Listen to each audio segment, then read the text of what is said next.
Do a roll call. I could see the vice mayor's fan. We could maybe ask the fan if he wants to participate. Alrighty, we will call, council will stand in session. Let's go to roll call. Mick Santa Cruz, Here. Mr. Cunningham, Here. Mr. Durham, Absent, excused. Mrs. Lee, Here. Mr. Fimbres. Still having difficulties. Still having difficulties, almost with us. Mr. Kozaczyk, Here. Here. Mayor Romero. Here. So items 1, 3, and 5 are executive sessions. Mr. Clerk. Your Honor, the first executive session is noticed as item 1, executive session conveyance of city-owned public rights-of-way and transfer of maintenance responsibility to Pima County Regional Flood Control District. The second executive session is noticed as item 3, executive session potential sale or lease of property located at 465 West St. Mary's Road. The final executive session is noticed as item 5, executive session potential purchase or lease of property located at 474-5 North Granada Avenue. Your Honor, all three executive sessions are being held pursuant to ARS Section 38-431.03, A3, A4, and A7. May I have a motion to go into executive session, please? So moved. There's a motion. Second. There's a motion and a second. Any discussion? All those in favor signify by saying aye. Aye. Aye. Aye. Okay, there's Richard. Any opposed? Motion passes. Let's go into executive session. So we have to hop off of this meeting, go into the executive session meeting on our calendars. And then after the executive session, we come back here. Yes. See you in 2 minutes.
Study session. So moved, Madam Mayor. I like the enthusiasm, Councilmember Fuentes. So we have a motion. Do we have a second? Second. We have a motion and a second to return to study session. What is the council's pleasure for item 2? Mayor, what I would suggest is a motion that directs the manager to proceed as discussed in executive session, and specifically to address the concerns and the conditions discussed by the mayor and council during the executive session. May I have a motion? So moved. Second. There's a motion and a second. Any discussion? All those in favor indicate by saying aye. Aye. Aye. Any opposed? Motion carries. What is the council's pleasure for item 4? And Honorable Mayor, members of the council, I would suggest a motion in connection with this executive session relating to the property on St. Mary's, directing the manager to proceed as discussed in executive session, including to secure an appraisal of the property to determine the minimum sales price for any future sale of this property. So moved. Second. There's a motion and a second. Any discussion? Hearing none. All those in favor indicate by saying aye. Aye. Any opposed? Motion passes. What is the council's pleasure for item 6? Mayor, members of the council, with respect to the property in Granada, I would suggest a motion that directs the manager to immediately proceed as discussed in executive session, and to immediately examine and pursue the acquisition of other properties and other approaches and strategies that might help the city secure additional bridge housing and or permanent supportive housing. So moved. There is a motion. Do I hear a second? I'll second. Second. There's a motion and a second. Any discussion? Hearing none. All those in favor indicate by saying aye. Aye. Aye. Any opposed? Motion carries. Item 7. Time has been set aside for an update on the COVID-19 emergency. As usual, I'd like to describe this particular item and then throw it over to the city manager. What we'll do with the COVID-19 item is that we'll first talk about testing, and then I do have a little bit of an update on the programs, the CARES Act funds programs. So I will be giving a little bit of a report, a summary on how the YWCA is putting out money for the small businesses, the Women's Foundation, the Community Foundation for Southern Arizona, and PCOA are doing. And then we will talk about our CARE strategic plan, if there's any further discussion on that. And the last time that we talked about our CARE strategic funds and the needs that the city of Tucson has, we talked about communication funds. So the city manager wanted to continue the discussion on that. In terms of testing, just wanted to give a little bit of an update as to my conversations with Pima County Administrator Chuck Huckleberry and with Pima County Health Department. First, I wanted to thank all those involved for helping me and my office to push an event for downtown businesses, specifically for frontline workers and those that work in the entertainment and restaurant industry. We called it the Places We Love, and I'm kicking off this effort of testing and giving out face masks and giving out information to our community on how to take care of themselves. There's also giving out information on flu shots, on free flu shots that Pima County is offering, and other clinics are offering the community for free. We started out with the Places We Love in partnership with the Rialto Theater. And we all know that Downtown Tucson Partnership in Pima County and restaurants and entertainment venues throughout downtown 4th Avenue and Main Gate partnered to do a grand reopening Thursday, I believe. There was no, in my conversations with Pima County Health Department and Mr. Chuck Huckleberry, there was no pop-up testing happening the weekend after the grand reopening. So we decided to kick off our places we love. As we all know, the Rialto has been closed because of COVID-19, and we wanted to bring attention to the Rialto. We had a very successful testing with our on-call testing company, Rescue Me Wellness, and gave hundreds of face coverings, and it was very, very successful. Purposeful testing, and lots of love that we received from restaurants and entertainment venues for us being there. Also, in terms of testing, the hotspots, Pima County released an amazing dashboard that we should all visit. They have information based on zip codes. And the hotspots that are still remain hotspots in the city of Tucson are the zip codes by 85719, which is in the U of A area, 85706, which is in the South Side area, 85756, which is in the Golf Links area, 85713 is South and Southwest, and 85746, which is in the Southwest.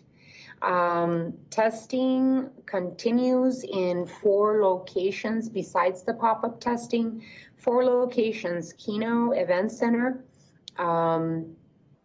There remains a 15% positivity in that cumulative that testing site.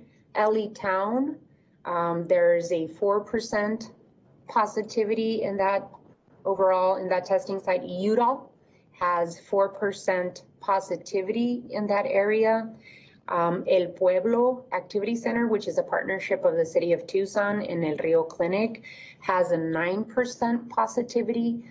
What we see with the Keno Event Center and the El Pueblo testing sites is that from the week of September 18th through the 24th, we saw an increase in positivity at Keno.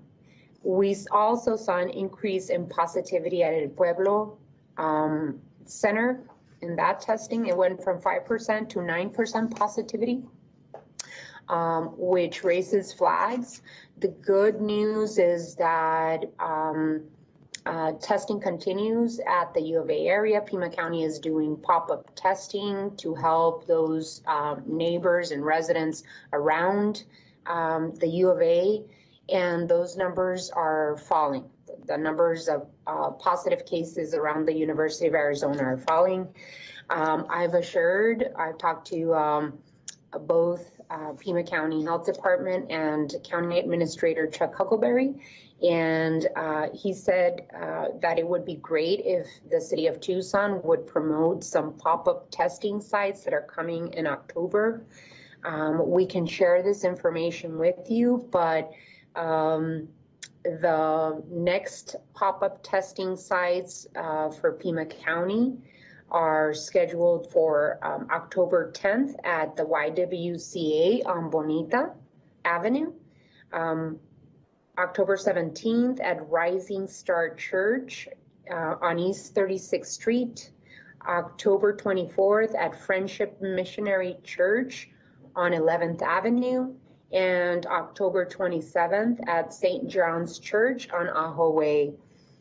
These pop-up locations are on top of the more permanent locations that Pima County and the city of Tucson, the El Rio, El Pueblo Activity Center one is one that the city of Tucson is using some of our testing funds for to pay for that testing.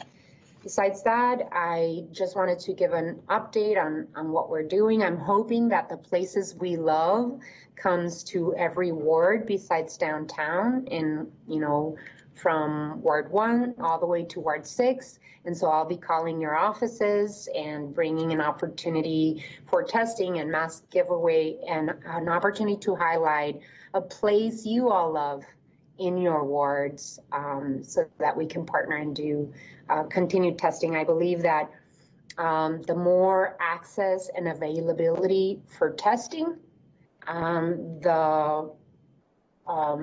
the farther we get and not wait for hot spots to emerge before we decide to test. So getting ahead of hot spots and problems by testing is something the CDC recommends. It's something that we want to get ahead of. So did want to pass the mic over to the city manager so that he can kick us off, and then after his report, then we'll open it up.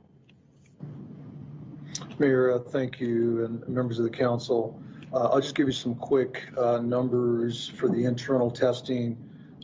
We've tested thus far voluntarily 356 employees.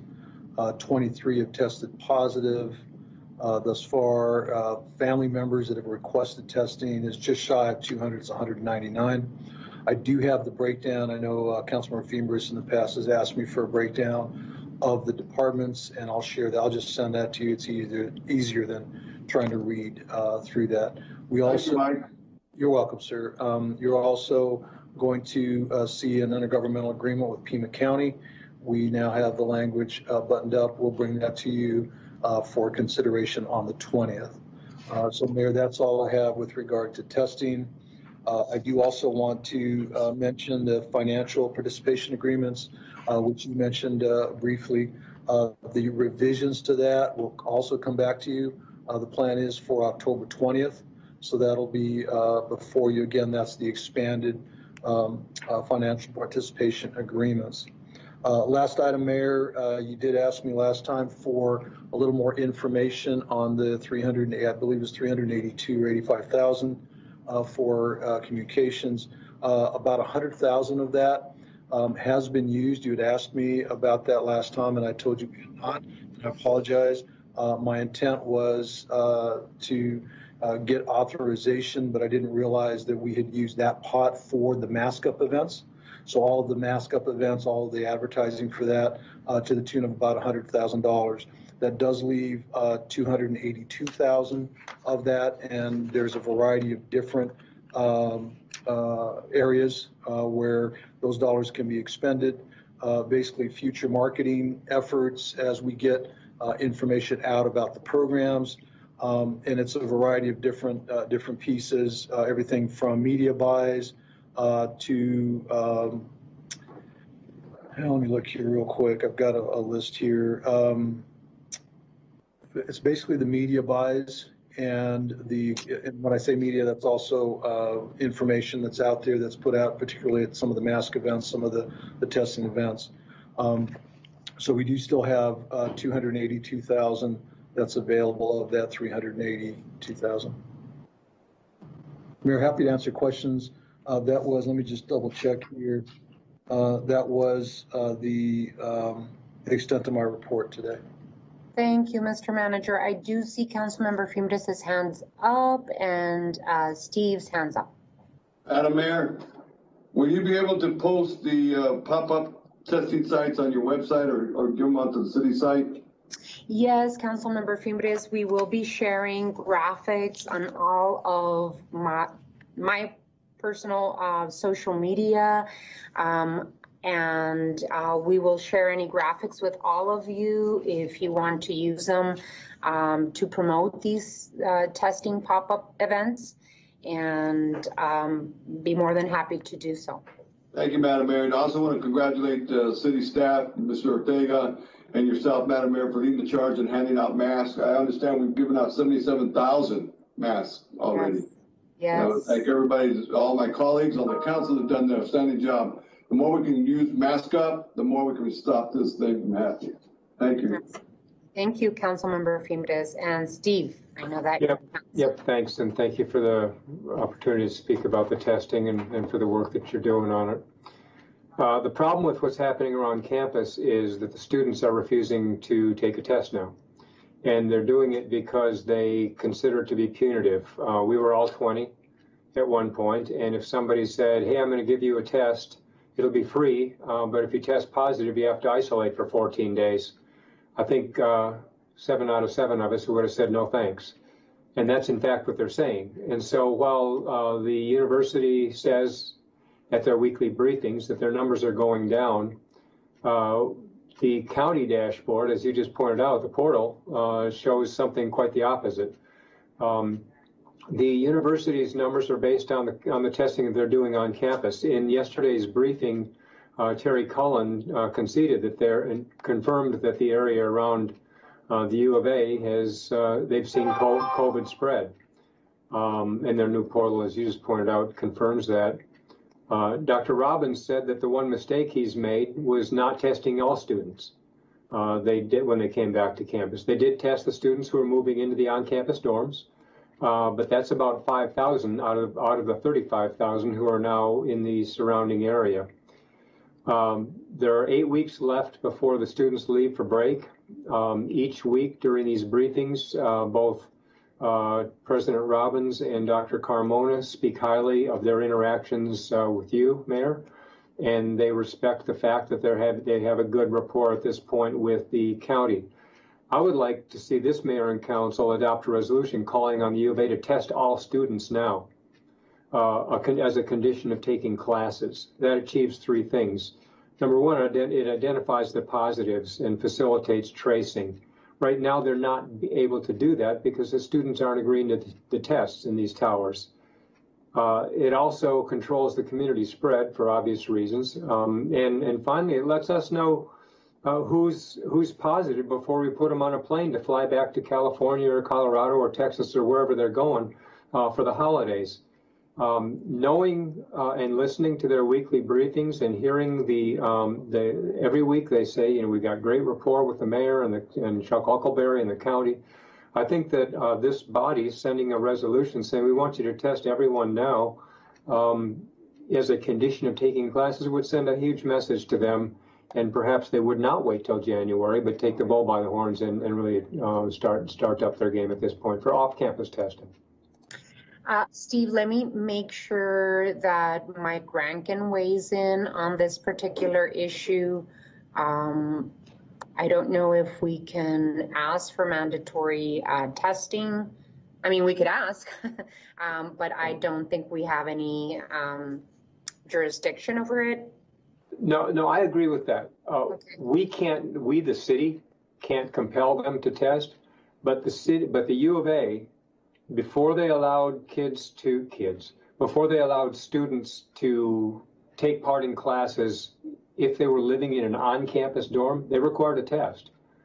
I'm simply suggesting that we send a resolution to them saying, we want you to do that for kids who are living off campus as well as a condition of participating in classes, even virtually. Okay. So basically abide by the same rules of those students that live on campus. Okay, all righty. And, you know, I'll tell you to follow up that that commentary that the outbreak surrounding the University of Arizona was a really direct consequence of either the U of A or us or Pima County Health Department not really having a plan to test, right? This testing is very, very important. And we could have avoided some of it, but right now it seems it's under control. There is concern about the phase 2 reopening of classes. So just want to see if Rankin can jump in on this so that he could talk to us about language. And then Councilmember Fumitas after Mike. I understand Councilmember Kozachik's request in terms of the resolution. Essentially is being a request that the mayor and council support through the form of a resolution and asking the university to require all students, not just those living on campus, to test as a condition of attending and receiving grades for classes. Correct. And I do see Councilmember Fuentes' hand up, Councilmember Santa Cruz, and I do know that this conversation, we can have a good dialogue with President Robbins, my office, and the city manager, as well as Pima County Health Department, because Pima County Health Department has been very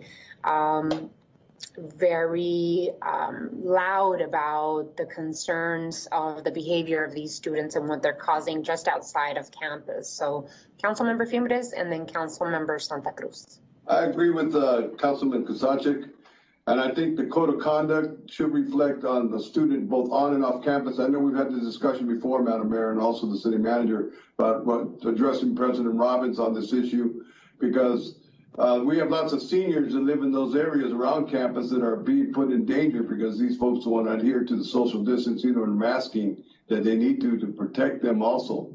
And so I agree with the resolution. Thank you. Councilmember Santa Cruz. So I got to be a part of the State of the University that I'm part of the Kahua group, the newly formed UCW Arizona, to talk about the lack of shared governance in making the decisions to reopen. University staff had said that they consulted with people, but didn't actually follow, the guidance of what all was going to happen, which is exactly what's unfolding in front of us right now. We can't, I think to Steve's point, college students are going to behave like college students, and we know that. So that to put all the blame on them and not the institution who created those conditions is harmful. And so I just want to make sure that if there's any way that we can encourage and push, the University of Arizona to do their part to protect not faculty, staff, but the community. Really, it's a community, because a lot of these students are from out of town. They're not from here.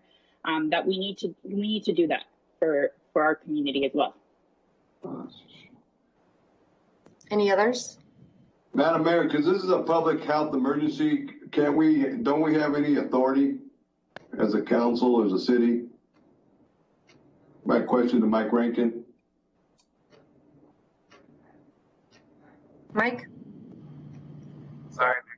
Members of council, Councilmember Fiambrez, I was having a side conversation with the manager and I missed the question. Because this is a public health emergency, don't we have any authority to protect the citizens of the city? Well, you do in terms of imposing regulations citywide, like you have with the face coverings that apply citywide. The university is a state-run entity that has certain sovereign immunity powers, if you will, with respect to the imposition of regulations that we might try and dictate to them.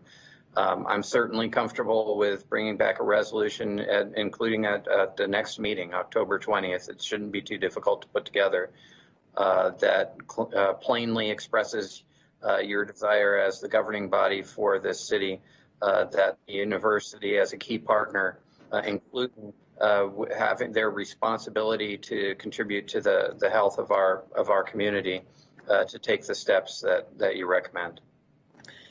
And I just want to express two thoughts here. We have to make sure that we keep the conversation amongst the three jurisdictions going. So anything that we do has to be in partnership with the University of Arizona and with Pima County and Pima County Health Department. And I also don't want us to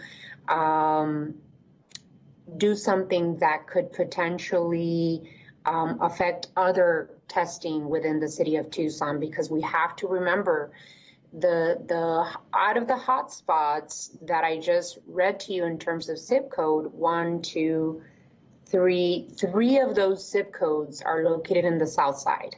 So cumulative south side locations and the positivity in the south side is huge. So I don't want us to take the ball off other areas that are hotspots, including Golf Links area, which is in Ward 4 as well.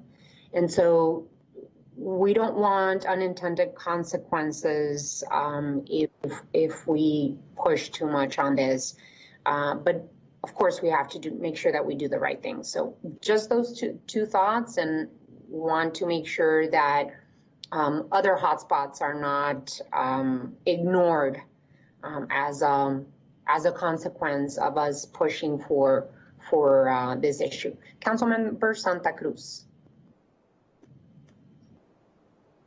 That was my hand up from last time. Oh, okay. And anyone else? Councilmember Fimbres? No, Madam Mayor, I just wanted to make sure that we're working together, and you guys are doing that with the county, the city, and the university. But I think we need to see more, get that message across to our student populations, because they are putting people at risk. And that code of conduct needs to reflect on and off campus.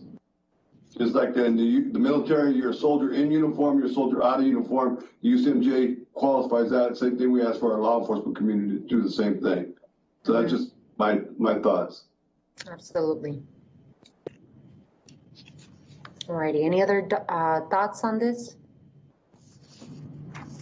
Mayor, there was an issue that came up regarding the census and the impact from the COVID pandemic.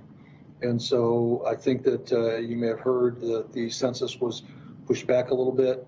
I would suggest that if the council would like, I know that there was discussion early on about the amount for the census marketing. If the council would like to give me direction, Mayor, I know that this was an important item for you.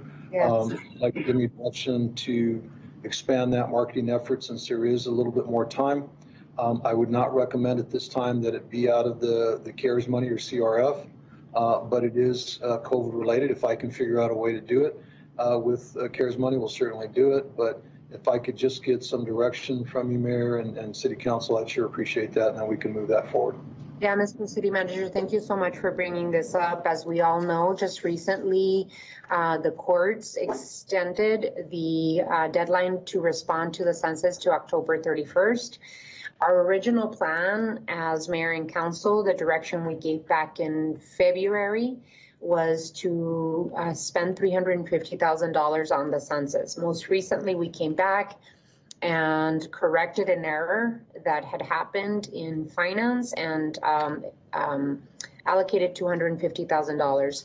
We have about a month or less to go back and try and convince Tucsonans to report to the census. What we have been hearing from our census partners are that wards 3, wards 5, ward 1, and some of ward 4 are not responding as well. Other wards in the city are responding via internet, via online. And these wards that I just commented on are not responding via internet, but are calling in both English and Spanish, and they're not answering the knocks from the census takers at the door. So what our partners have said is that we could expend additional funds.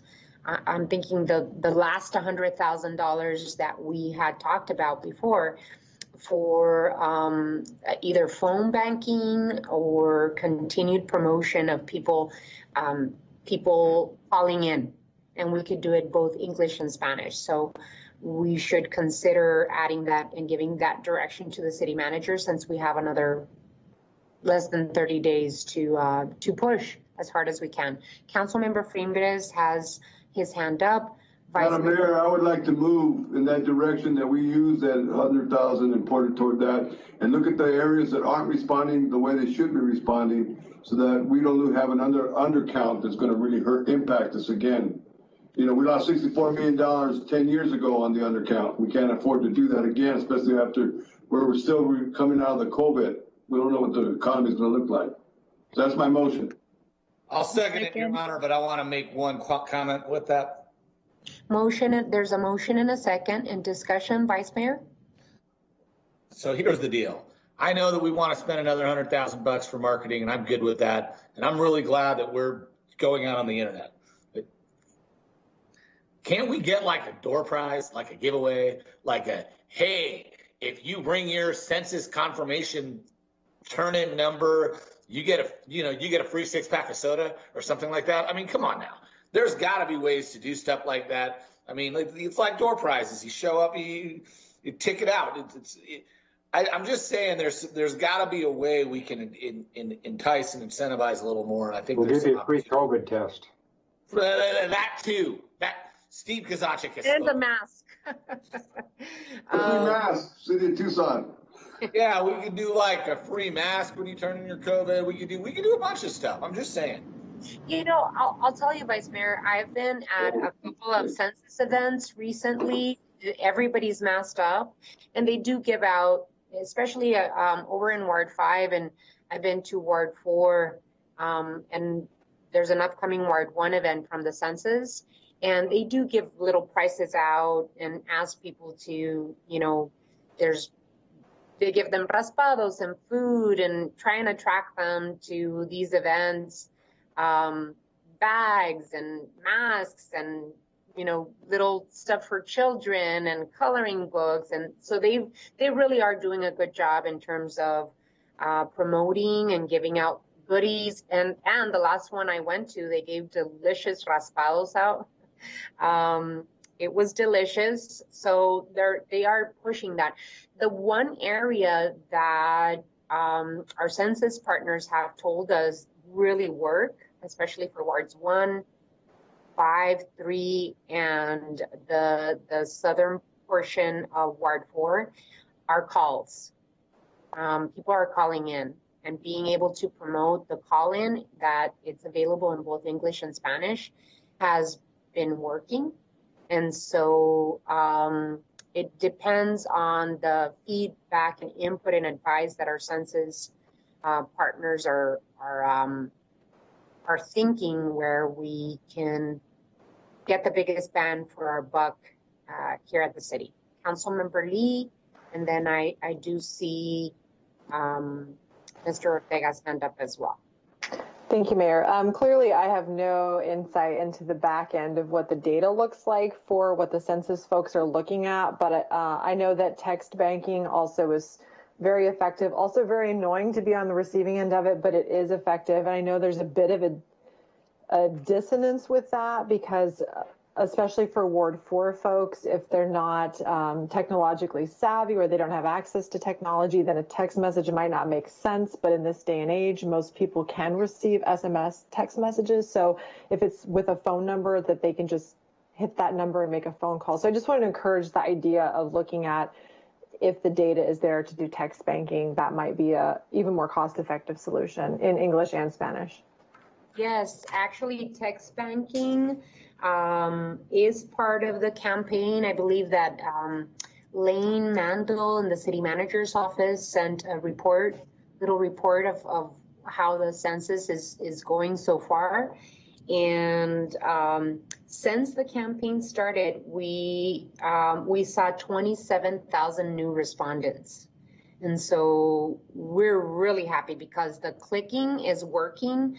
And there has been some text banking, but I think we can expand on it, Councilmember Lee. And so anyway, I think it's good money spent because it does mean millions for the future. Mr. Manager? Mayor, members of the council, just a couple of thoughts. Number one, I'm fully supportive of the expense. I think that it's money well spent to put out the word and be very specific and very targeted. So we'll be very creative. I think to the Vice Mayor's point, where we can, we'll certainly push the envelope in terms of getting people's attention. We already have received some goodies, if you will, from the census and from the county as part of their TO grant. So we've been giving those out. And also just to remind you that when we are out on mask events, we also give out census info. So we've been encouraging folks to come to get the masks to fill out their census info. So we will continue down that path, and we'll continue to push the envelope and creativity to make sure that people know how important this is. Thank you, Mayor. So there's a motion and a second. Any further discussion before we go to a vote? Hearing none, all those in favor of the motion signify by saying aye. Aye. Any opposed? Aye. Motion carries. The one last thing that I did want to report on are the We Are One Somos Uno Resiliency Fund programs that we have with Pima Council on Aging. We received a report as of October 1st. The program with Pima Council on Aging has served 419 clients. Some of these clients are still being processed and will appear on the next report. So there has been about 567 applications. There are ward distributions, and I can share these reports with you all. The gender is 22.8% male, 38% female.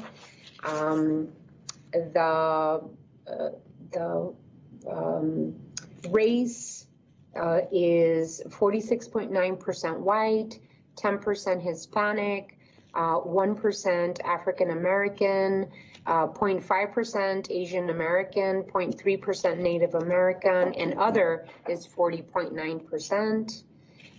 Clients served in ward distributions, Ward 1, 6.7% of the clients, Ward 2, 20.8% of the clients, Ward 3, 27.7% of the clients, Ward 4, 12% of the clients, Ward 5, 10%, Ward 6, 21.5%, and South Tucson, 1.2%.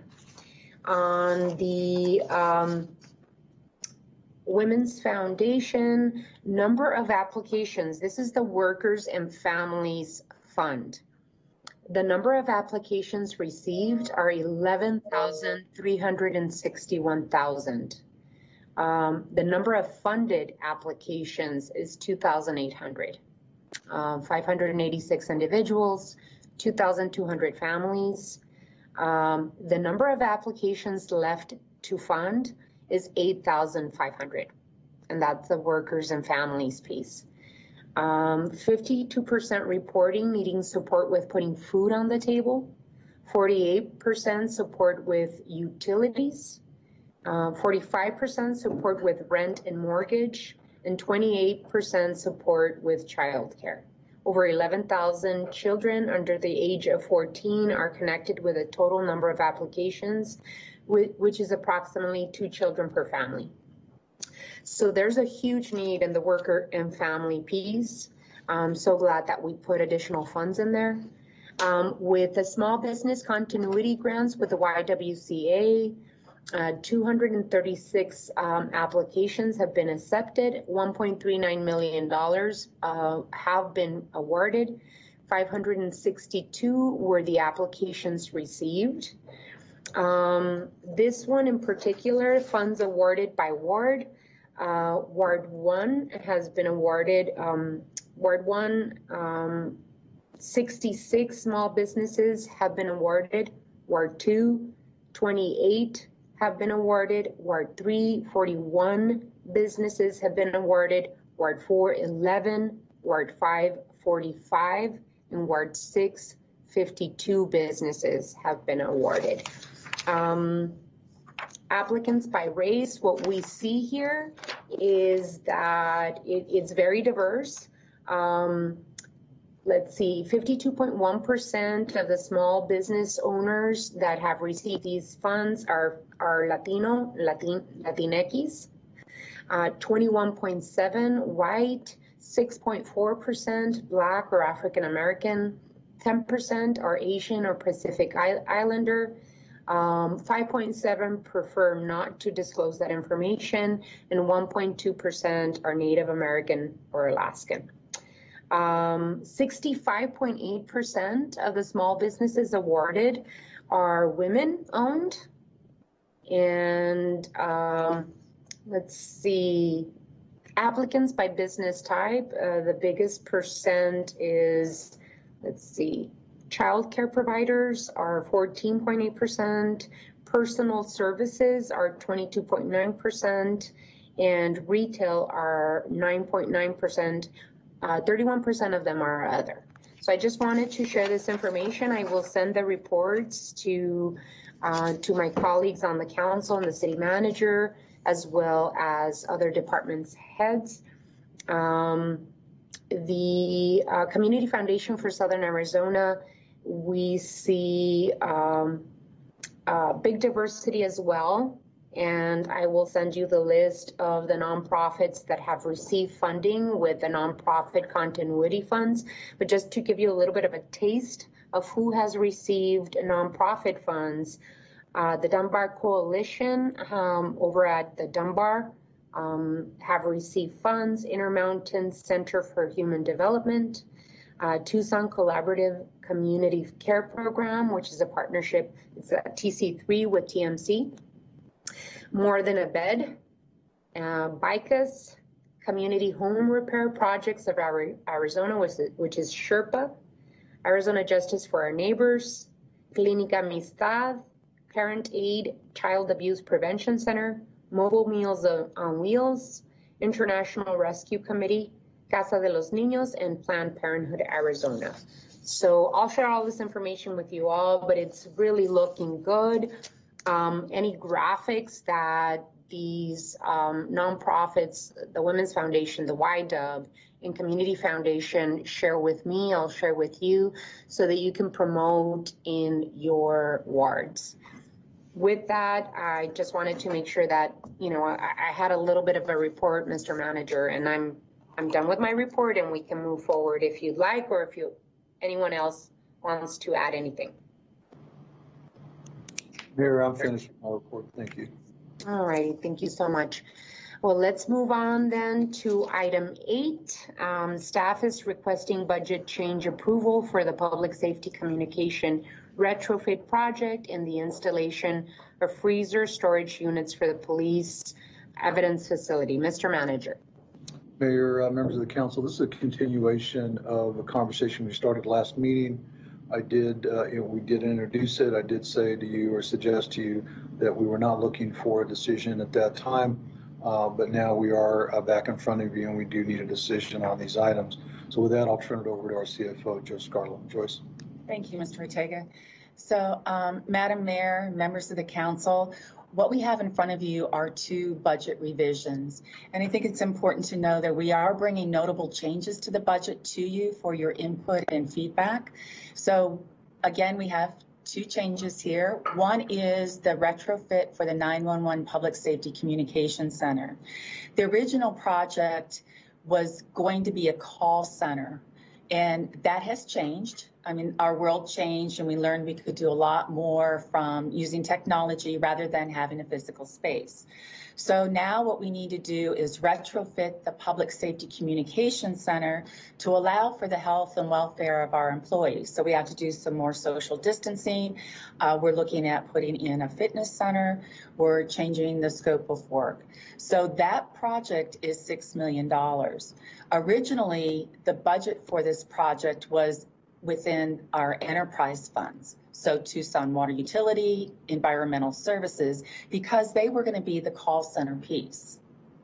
We were also going to use impact fee funds, not very much, about $78,000 there, but the majority of it was coming from our enterprise funds. But now, since they're not part of the project, this is strictly for our 911 communication center. We are going to ask to use general fund cash carry forward for that particular project. Now, I do have Director Carlos De La Torre that is on the line, so he can answer specific questions about that project. And then the other item that we have for you, and there has been a slight change since the memo went out, we had the evidence freezer. What these freezers do is actually store evidence from the major crimes within our cities. They are at full capacity, and we had the one that they did have was actually breaking down all the time. So what police was asking for was for 2 freezers. However, since the memo went out to mayor and council, Environmental and General Services has made a review. They made some repairs on that freezer, and they believe they can still get a few years out of it. So now the ask is for 1 freezer, for shelving, and for some retrofitting for the new freezer, and that would bring the cost down from the $660,000 we originally asked for to $430,000. And again, Director Delatorre can talk on the details of that particular project. Mr. Manager, my first question would be with the 911 communications retrofit, specifically because we're thinking in the era of COVID-19, finding more space. One of the thoughts was to use CARES funds for this additional space, to create this additional space. What was the change of heart here? Go ahead, Joyce. Okay, thank you, Madam Mayor. So we did talk about it. We talked about it in length. So the issue is twofold. One is not all of that project could be linked to COVID. I mean, we definitely could say the space arrangement would be, but it's the timing of the project. It's completing it by the end of December, and that just won't occur. So we thought maybe it could partially pay for redesign work, but it would be very difficult for the full project to be done by the CARES Act. Do you have, I mean, $6 million is a big chunk of money, especially when we're talking about general fund and cash carry forward. Do you have a much more detailed expenditure of how this money is going to be expended? And how did we arrive at $6 million? I'll ask the director to discuss those details. Carlos? Mayor, members of the council. So essentially really it was a review of the current configuration, the way it was designed before. And that project was essentially around the $5.3 million range. Obviously with the additional modifications and expansions, it really required some additional improvements in space allocation. And so this is really related to the overall program cost. We don't anticipate the construction cost will be to that level, but we're basically establishing that budgetary authority to move forward with the project, and we're capping that internally to be $6 million. We're hoping as we continue to develop the project, finalize the design, establish the guaranteed maximum price to construct this, that we would be at a lower number than that. But again, we still need to perform some work internally. We would still need to relocate and some furniture on the training area and some additional modifications that I think the city would be better equipped to do that than to contract some of the work out. So that's what we're giving us some ability for furniture retrofits as we move down the road to be able to do that when the time comes in. Mr. Delatorre, do you have a write-up that you can share on the screen so that we could see what you're thinking in terms? Is this estimate put together by a construction manager at risk? Is this the not to exceed amount? Can you show us a little bit more so that we can make an informed decision? Mayor, I don't have that information in front of us today. I can dig it up, but it will take me time really to sift through that to provide you that information. I can certainly forward that information at a later time. But again, it's really a combination of various guaranteed maximum prices that we have attained, different price essentially for various equipment. And as a project manager, that's where I arrive basically at the $6 million for essentially for that project. Obviously, my responsibility and my goal is really not to reach to that level, but I needed to be able to have that capacity really to move this project along. And I feel confident that we can certainly get it done with that amount and definitely lower than that. Right, I do see Councilmember Santa Cruz hand up, and then Steve. My question is, if the 311 call center isn't going to be a part of this like reconfiguration, what does that mean, like in thinking about our vision for moving forward with, you know, with the 911 communication center and the 311? What are those projected costs? And I'm just having a hard time wrapping my mind around spending this amount of money for the retrofit. It's a lot of money. Well, and we're still, and then we're still including a fitness center in there. I don't know. I would suggest that, Mr. De La Torre, if you do have some write-up, Excel file, project management sheet that you have to share with us, that would be helpful to make the decision today. Mayor, I can answer Councilmember Santa Cruz's question while Carlos is looking at that, if he can find it.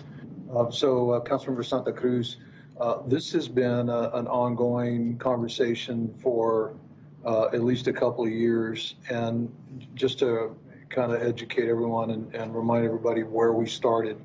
So initially the idea was to combine the fire side, the fire dispatch, with the police dispatch. So we moved the fire folks into the police area, if you will. The idea there was to free up the space that was the fire side to prepare for a larger space where both could be housed. The intent of the combining of those efforts was to take advantage of efficiencies and effectiveness in the call system. So it was intended, traditionally we had two separate systems. The idea was to combine them into one. And so we knew that it would not work to have folks move from the fire side over to the police side and leave them there long term, because, you know, just for a lot of reasons, it's not going to work. But the idea was to establish that, we'll call it larger space where the old fire side was, to take advantage of those efficiencies. The idea, as I believe either Joyce or Carlos mentioned, was to utilize I'll call it the police space that's vacated once we move 911 for a call center for 311. The whole concept there was to utilize the enterprise funds to make those improvements, which would then translate and soften the blow on the 911 side. During the pandemic, when the pandemic first started, we realized that the 311 model could be done virtually. We don't need to have a physical call center or physical space for that. Keep in mind that the conversation we had last time, which was the 211, I'll call it the gray area, which is between the 911 and the 311, falls in this space as well. It is unlikely that the 211 piece will be done entirely remotely. Some pieces will be, but there will be more space necessary for that piece as we go forward. The magnitude of this really started as an efficiency to both save dollars in terms of not having two managers, not having two directors, but also to ensure the effectiveness of the call so that the whole system became one as opposed to two separate systems as in the good old days. Now, I can tell you the question that you might ask was, how much money did we save by doing this? The estimate at the time was about $800,000. I can tell you that once I observed the system and particularly the staffing levels, that I used all of those dollars to adjust salaries and stop some of the attrition that was occurring at that time. So I was able to address some of the salary issues and some of the compression issues that we had in that area simply by saving dollars, by taking some of the management and some of the other pieces and combining them. I'm sorry to be so long-winded, but that's a little bit of the history and the thought process. At this point, the entirety of the idea is to have a call center, a 911 center that is combined We're still going down that path. I do see that Jamie O'Leary, our director, is also on the call, and she can add that about the fitness center and any of the other pieces that might be appropriate, Mayor. Mr. Manager, again, I don't want to give the impression that the retrofit is not important. As a matter of fact, I've been pushing the retrofit of the 911 communications center because it is such an important link from community calling for emergency or calling for information to service and protection and safety. And so it is an absolutely important piece of our public safety piece in terms of service to our community. But I really like to have information in front of us, more information rather than less. And we have been asking for the possibility of doing this, but I really want to see how is it that we're putting this amount together, right? What is it that we're thinking of expending these funds in? And is $6 million the total cost of all of it? I have a doubt in terms of not having 311 have a physical space in that area, only because I'm imagining 311 to be a piece of the community safety pilot program where you divert those non-emergency calls to 311. And so I just seeing TC3 and how Tucson Fire Department handles those non-emergency calls with the partnership of TMC. They have a physical location where they all converse and talk. I'm thinking managers and people that are receiving the calls. I'm thinking social workers, clinical psychologists.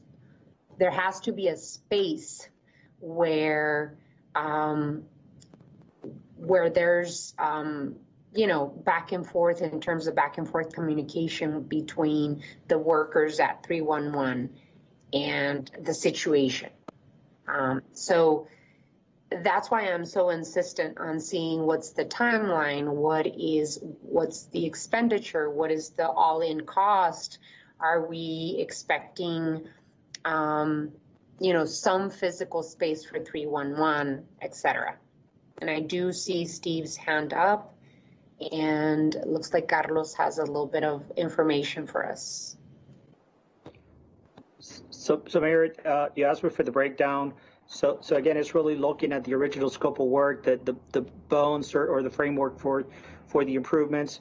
Look at it roughly about $3.7 million. There is a need really for us to do additional work spacing and reallocation of that space. So we're really projecting about $500,000 really to be able to do that. So the tenant improvements are about $4.2 million. We are in need really to bring in a new generator. And so that's going to really, that cost is about $600,000 because we are adding some additional changes to the original design plans or design improvements that calls. I'm sorry to interrupt. Can you please make that font bigger? Or zoom in, please. There you go. So as I was stating, is the original scope was $3.7 million.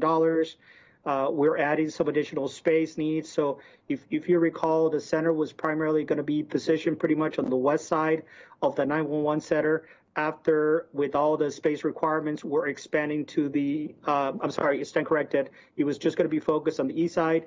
We're also expanding to the west side space as well, maximizing the use of the space as well. We are in the need to install a new generator to make sure that we have sufficient power to power up the 911 center combined. And that's something that we don't have today. And so that's a critical component to be able to do that. Obviously, with all those changes, it necessitated the need to redesign that space. We're not only expanding to the west, but also expanding to the north. And that is really, again, really to provide us not only to be the current space, but allow us really for future space, not only on the north side, but also on the north side of the center, east side, but also on the west side. So that's basically a subtotal of about $5 million.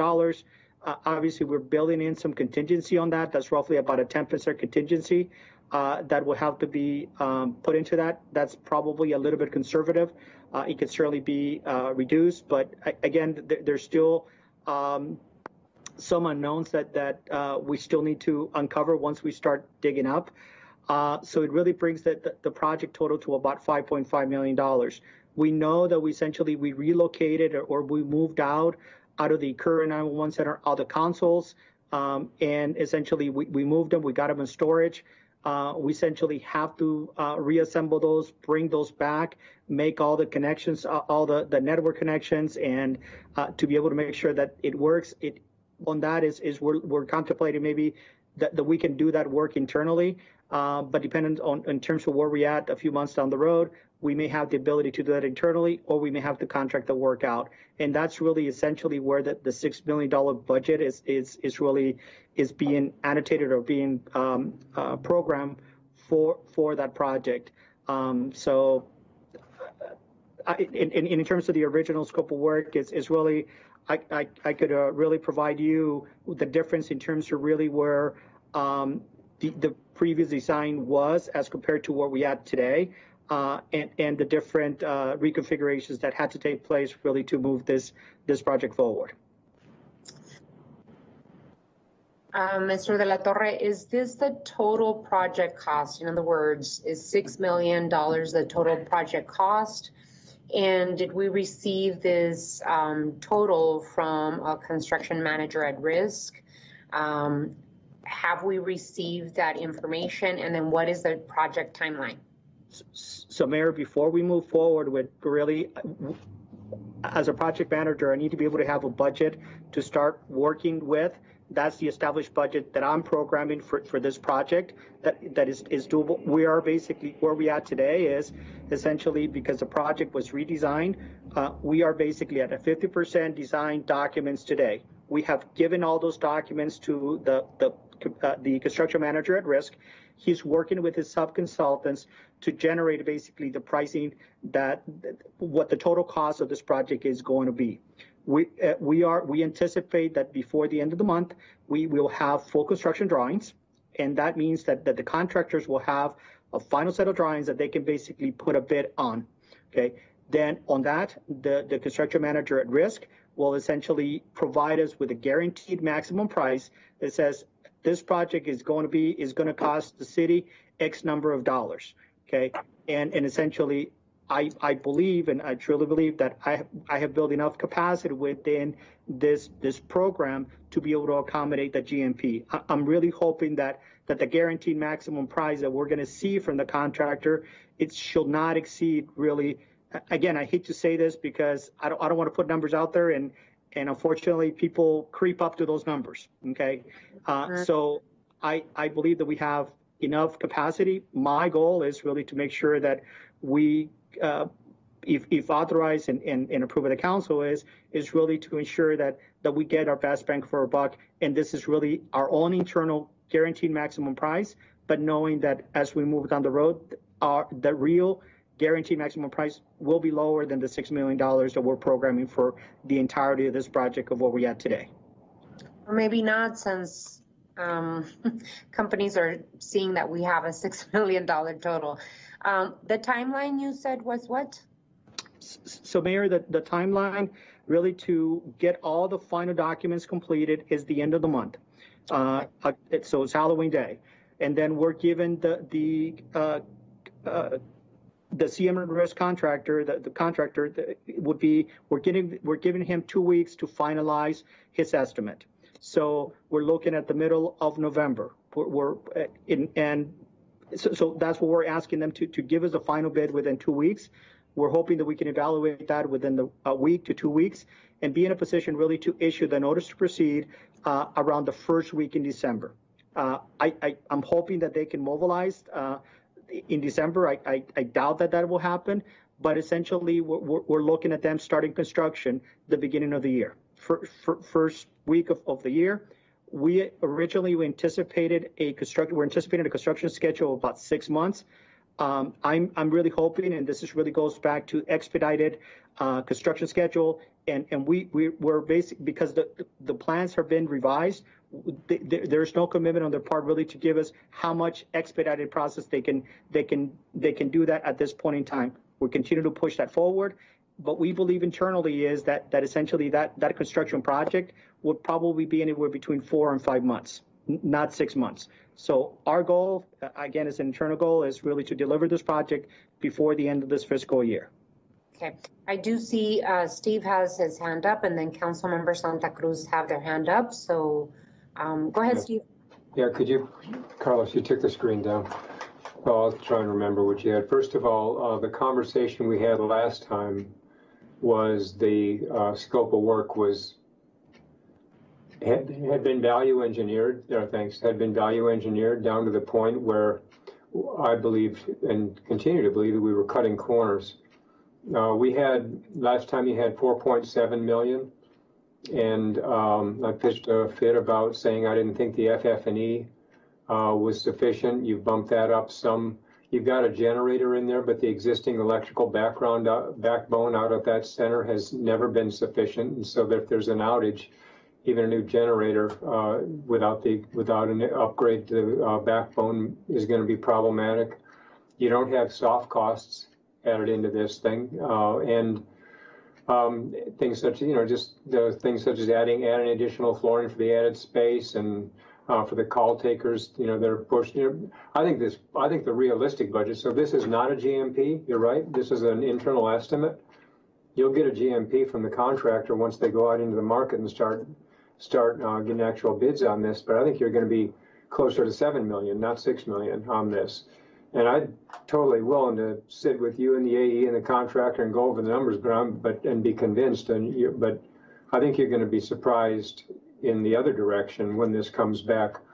It is the single most important first touch that our residents have with public safety. And last week we saw CenturyLink side of it go down again. We can't cut corners at our end and place our part of the system at risk, and it's including our employees, by the way. We have Entrado, we have Lumen, we have CenturyLink. That's a piece of this also that ought to be stepping up and helping to fund a part of the delta.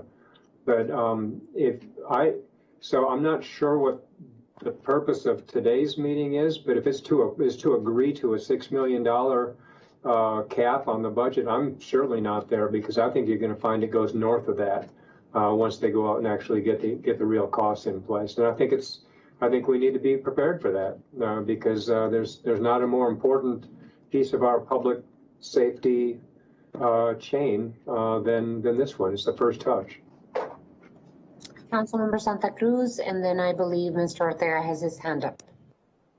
Okay, so I have, I guess, a couple points of clarification, because in the material that I have, and I understand that these have been conversations that have been happening for, the past couple of years.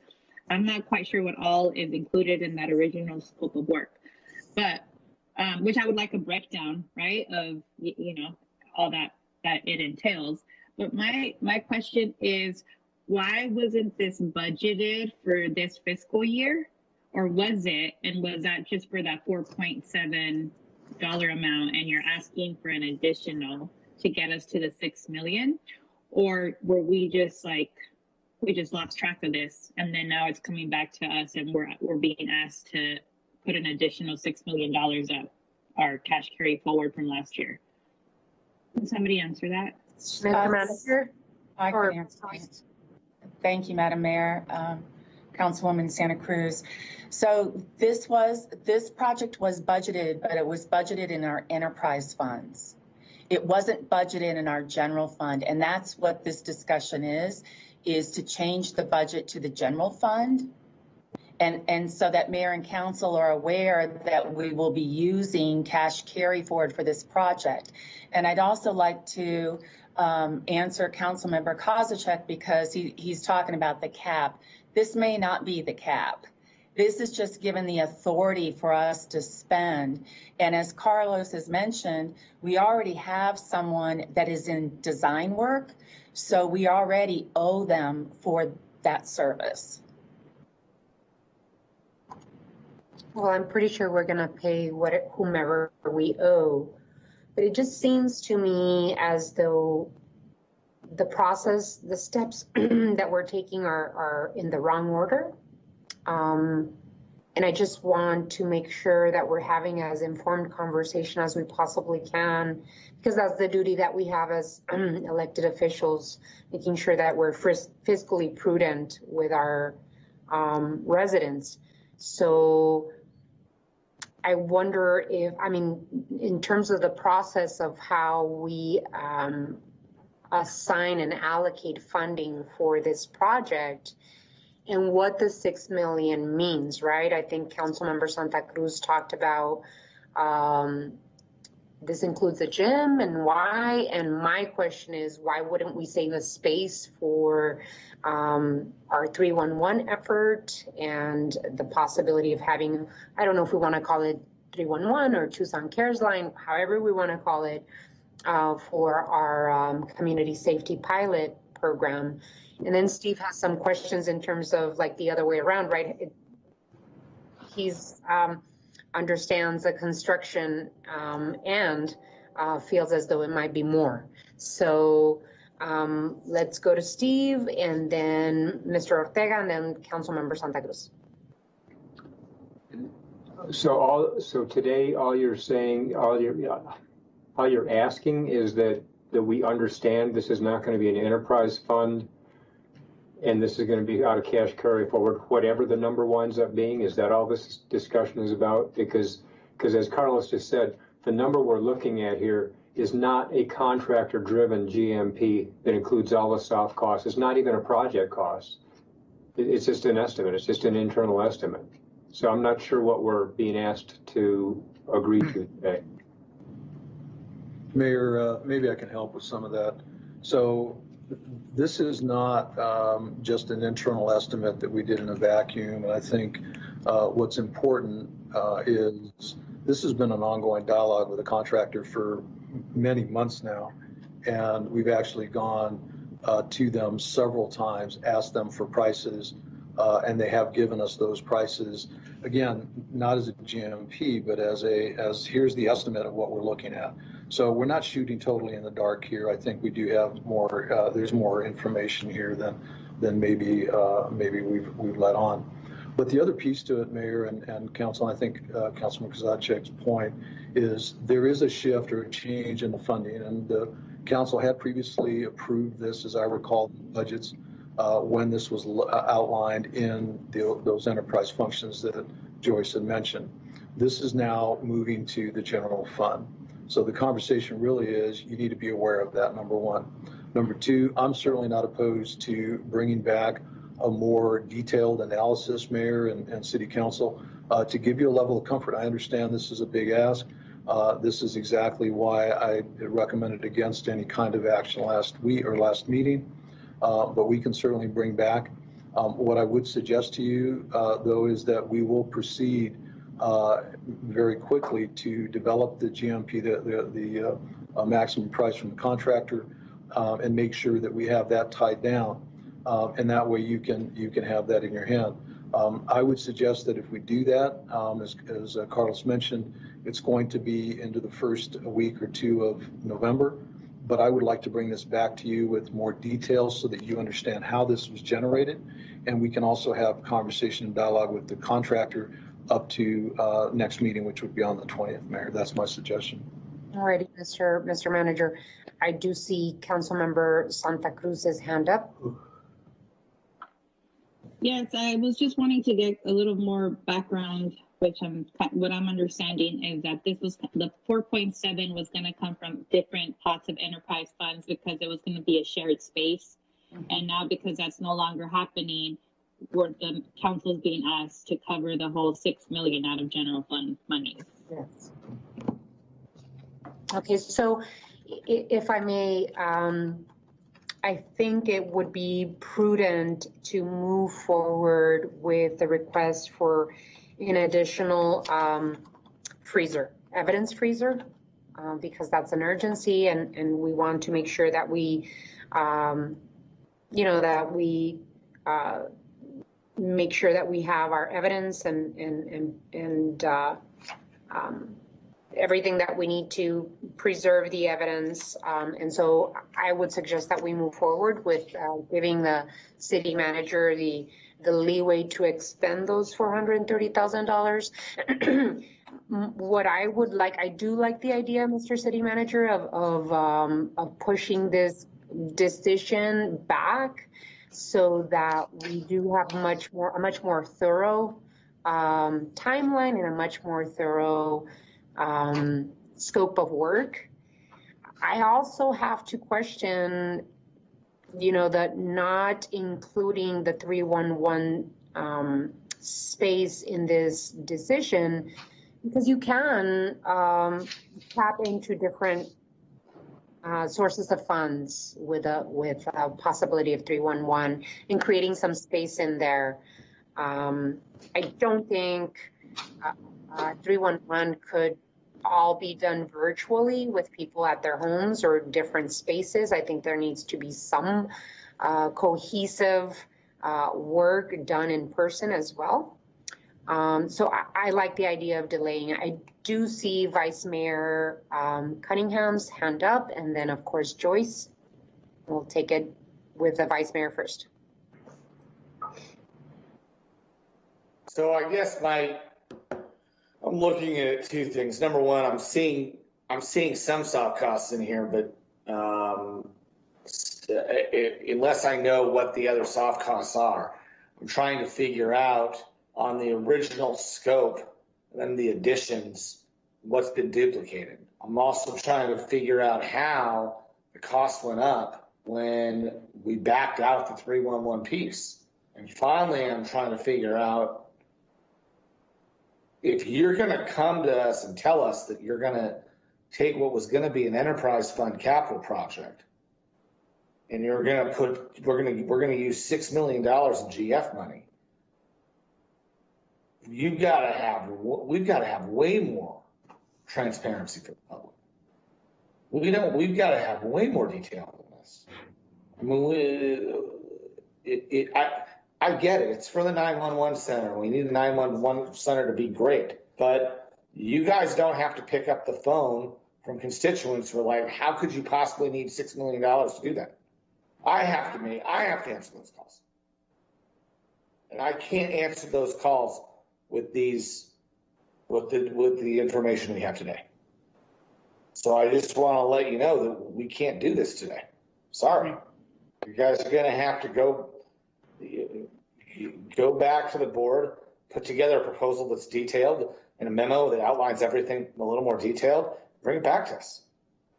I trust that this is the right thing to do, but I can't in good conscience vote for this. Alrighty, Councilman Vice Mayor. Joyce? Thank you, Madam Mayor. And I don't mean to get into my real financial technical details, but because we've already got the services of design, I do need to set up a budget in order to pay that vendor.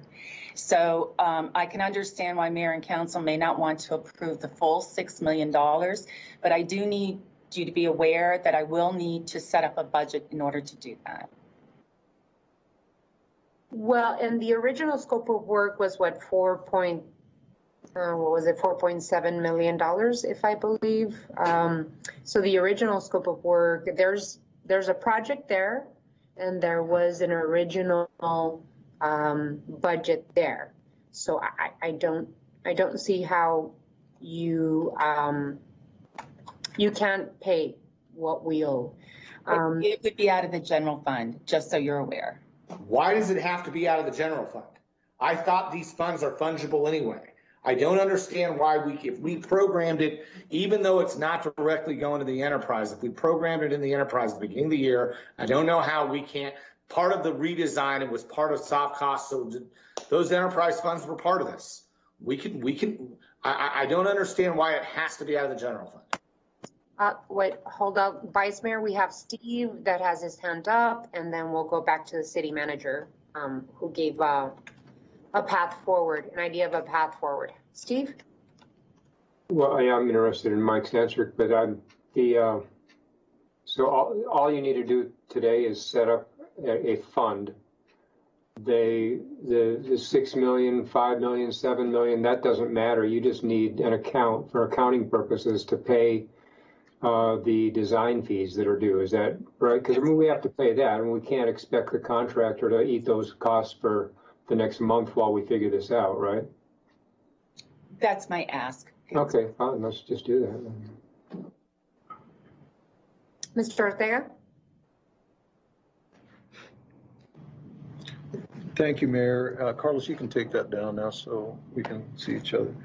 So, Mayor, here's the way I see this moving forward, and I understand the frustration. I think Vice Mayor is no longer there, but I understand the frustration. You know, keep in mind that when we started this, we did have a plan. Oh, there you are. We did have a plan in terms of the funding, and the conversation really at that time was around those enterprise funds. Unfortunately, those dollars are not fungible necessarily. If you remember, we started this discussion, the call center, the 311, really was the focal point of trying to bring all of those funds. So we were actually looking at water, ES, and HERF, and some small general fund monies. Once we got into this, and by the way, Mayor, I don't disagree with you that an entirely virtual 311 is not necessarily the goal, and I don't think that'll ever happen. The idea, though, is can we do it a different way and still get great service? So that's the focal point there. I liked your thoughts in terms of, as a group, in terms of how does this go with the 311/911/ the 211 and all the things that we talked about last time. I can bring that back to you with a little more meat on that. With regard to the dollars, if you looked at that closely in terms of the scope, one of the big issues that had been gnawing at me was the lack of a generator, and we had a small amount in there for a generator. With some of the outages that we've had, we really put a lot of focus. Quite frankly, we weren't even looking at a new generator initially, and what I've said is no, we need to push that forward. So I understand the hesitation on the part of the council. We'll definitely bring this back with more meat on the bones. We'll be able to identify for you and walk you through it. In the meantime, what I will do is direct that we continue down the design path. I want to get that finished. I also want us to work hard to develop those cost estimates with the contractor who's already been selected, and we know they're going down the path, and I can give you more info. Now, keep in mind, they will need time to finalize their estimate or not estimate, excuse me, their contractual price. So for the 20th, I'll have a lot more information for you. I just may not have that final contract price, but at least I'll have an indication, going back to Councilman Kozachik's point of, are we at 6 million, or are we at 7 million, or are we at 5 million? I think that's a fair request, and we can certainly work that by the next meeting, Mayor. Yeah, you're not going to have a GMP from the contractor by the 20th. There's no way. Even if you gave them the scope of work today, they wouldn't have that time to get it done. I agree. I think that we can move. I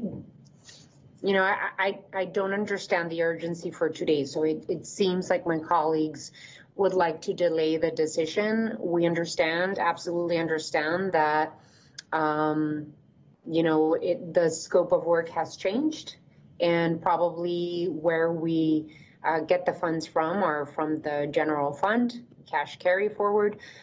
But I'm not prepared today to say, tap into $6 million to create a fund. I think we need the additional information that we're all seeking today. So if you can get a much more detail on the scope of work and budgets from a contractor for the 20th, that's fine. If it needs additional time, then we can bring it back in November. I would suggest that we hold on the $6 million allocation for this project until we receive additional information, and that we move forward with the $430,000 for evidence freezers. That's fine. Madam Mayor, I will move that we move forward on the evidence freezer for 430,000, the one freezer that we talked about, and then bring back the other information for discussion. There's a motion. I'll second that. There's a motion and a second. Any further discussion? Yeah, real quickly. We do owe some design fees, and we ought to pay that now, so we're not asking a small business person in the city to sit and wait for us. So what are those? What's that number, Joyce? I don't have that. Carlos, do you have that information? You had something like 150,000 on your spreadsheet, if I remember right. I'm not sure if That's that correct. is the redesign. Is that the full design, Carlos, or just the redesign? It's just the redesign. So there are some other pending expenditures as well. How much are they? I think if the council allocates $200,000, that should cover that expenditure for design fees. So Madam Mayor, I'll add that into my motion. okay, yeah, because we're going to owe it anyway. Yeah. So there's a friendly amendment, and the motion maker makes the amendment to include paying any Design fees. design. And I'll All right. second that. There's Thank a you. motion. Thank you. There's a friendly amendment added, and both the motion maker and the second agree. If there is no additional discussion, all those in favor indicate by saying aye. Aye.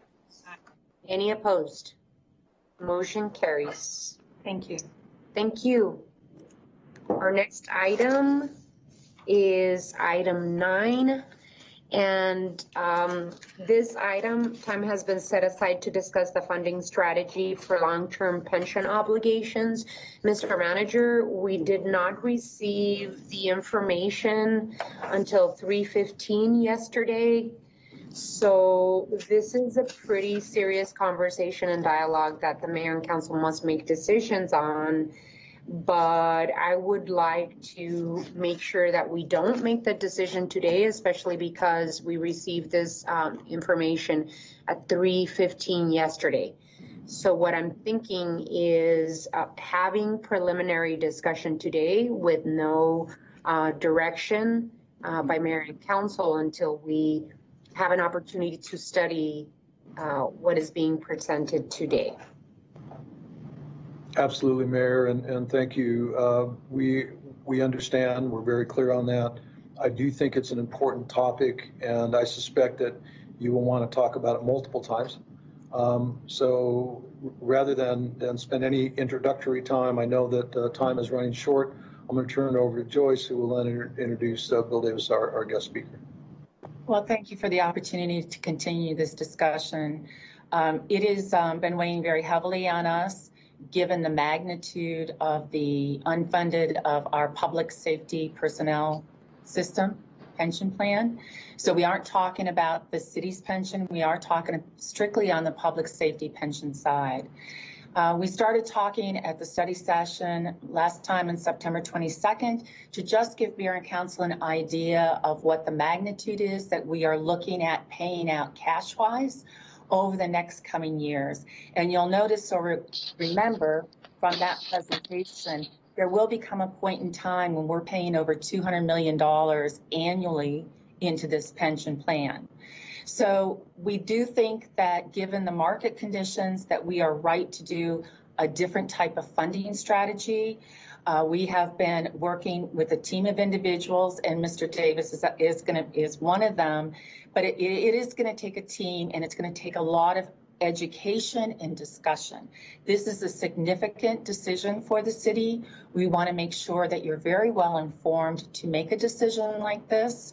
And actually, I do want to tell you, because we will be giving you more information, we think that we need to give you different terms, because you're going to hear different terms about pensions. There's going to be a lot of different acronyms. So please ask questions for clarity. I also want to let you know that just today, the Arizona League of Cities sent out 2 different webinars that they're going to be doing. And one is on strategies for dealing with the public safety pension retirement system, unfunded liability, financial options to consider. So the board that's going to be giving that webinar is actually the City of Flagstaff.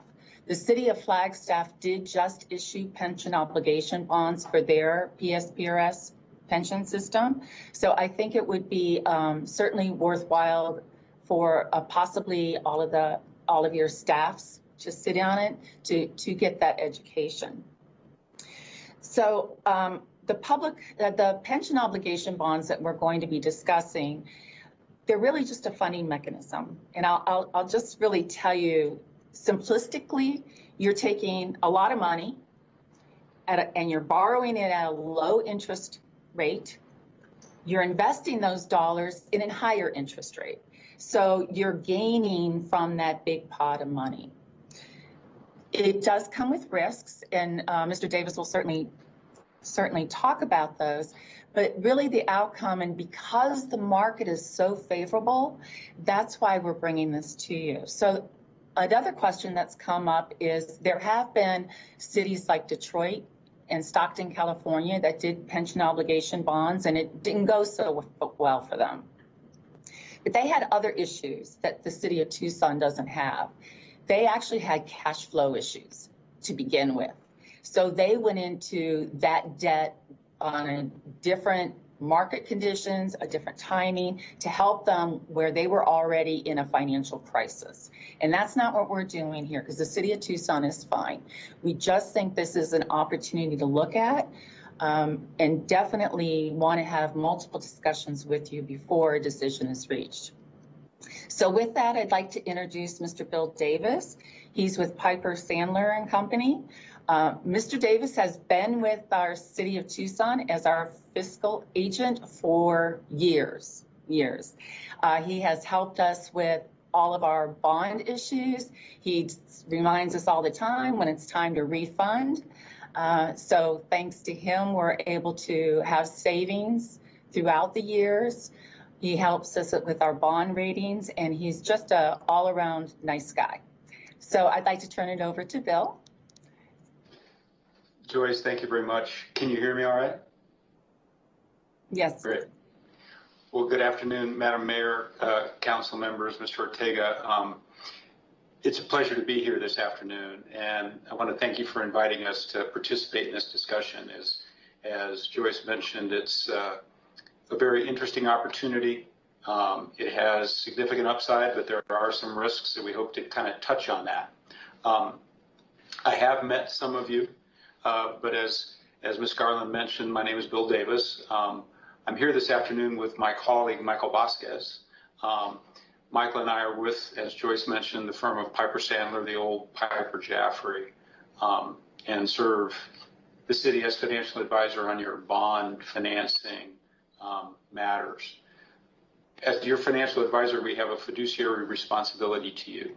And that means that when you have a recommendation or financing option like this, we have to analyze it and provide you with a complete description of both the potential advantages and the potential risks. And we hope that today's summary and discussion are the beginning of that process, and that over the next several weeks or months, we can provide you with a thorough kind of understanding background, not only on pension liabilities, but specifically on pension obligation bond. There has been a lot of recent information and discussion on POBs in Arizona, and in an effort to better understand these issues, city staff has engaged us, a number of other professionals, staff at PSPRS, and the city has retained a firm called GovInvest. And GovInvest is an actuarial pension firm, or a firm with actuarial pension expertise. And they have a software program that allows them to build in the city's PSPRS actuarial data and then run different scenarios with different assumptions. We've utilized 2 of those GovInvest scenarios in the presentation today. And the goal is to kind of illustrate both the potential savings and the potential risks. I would like to take a moment to say that we have been working with city staff for several weeks now. And I'd like to thank Mr. Ortega, Ms. Garland, and Mr. Yates for all of their help and assistance, because, you know, it's been great guidance, and their efforts have helped us get to where we are today. So thank you all. Before we begin the slide presentation, I would like to take a minute to kind of describe POBs at a high level, and I'll kind of follow up on what Joyce's comments were. So as an employer that issues POBs, you're borrowing money to pay down some or all of your unfunded pension liability. The hope or the objective here is that the POBs will help stabilize future pension contributions. And very importantly, that the pension fund will be able to earn more on the invested money than the interest expense on the POBs. You are introducing leverage into this dynamic, so it does bring additional risk. In this case, the pension fund is the PSPRS. You would take those proceeds from the POB issuance and invest them with PSPRS. And PSPRS then turns around, like with all of your other assets, invest them in a diversified portfolio that includes U.S. equities, international and private equity, real estate, and other investment products. So again, it's an arbitrage play with a couple of objectives, but there's some risk there. As Joyce mentioned, today, as we all know, interest rates are at or near record lows. It's a great time to borrow money. There's no question about that. I think the overriding question on the risk side, when you evaluate POBs, is it a good time to invest? The math that GovInvest has done and that Michael Vasquez and I have done kind of indicates that your biggest risk really occurs in the first 5 to 7 years. If PSPRS can avoid taking losses and earn positive spread in the early years, then typically employers like Tucson will come out way ahead with the POB issuance. If there are losses in those early years, you run the risk of increasing your expense for your pension obligation. We'll talk about that a little further. Again, you know, the key word here is potential, and the savings from a POB issuance are significant.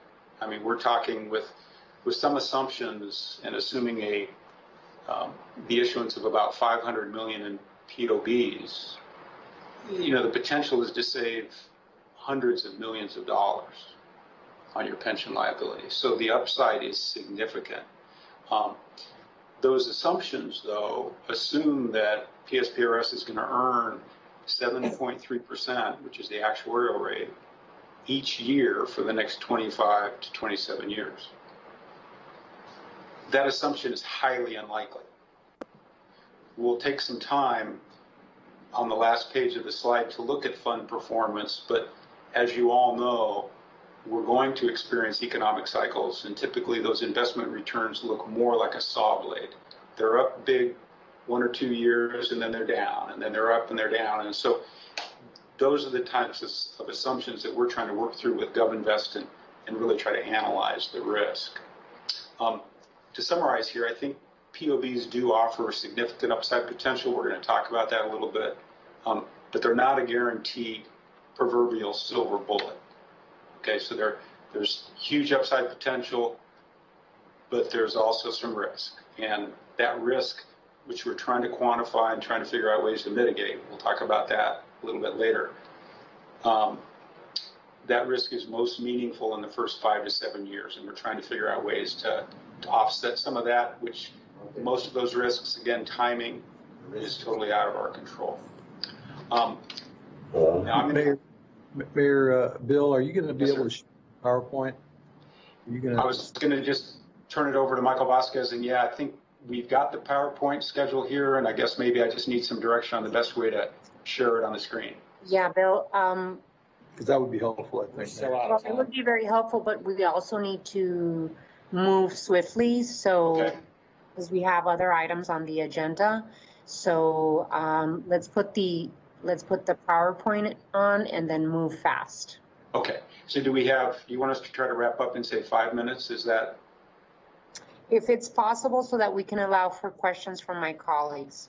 I think it is. I think the challenge is going to be bringing up the PowerPoint presentation, but let me get to work on that right now. Okay.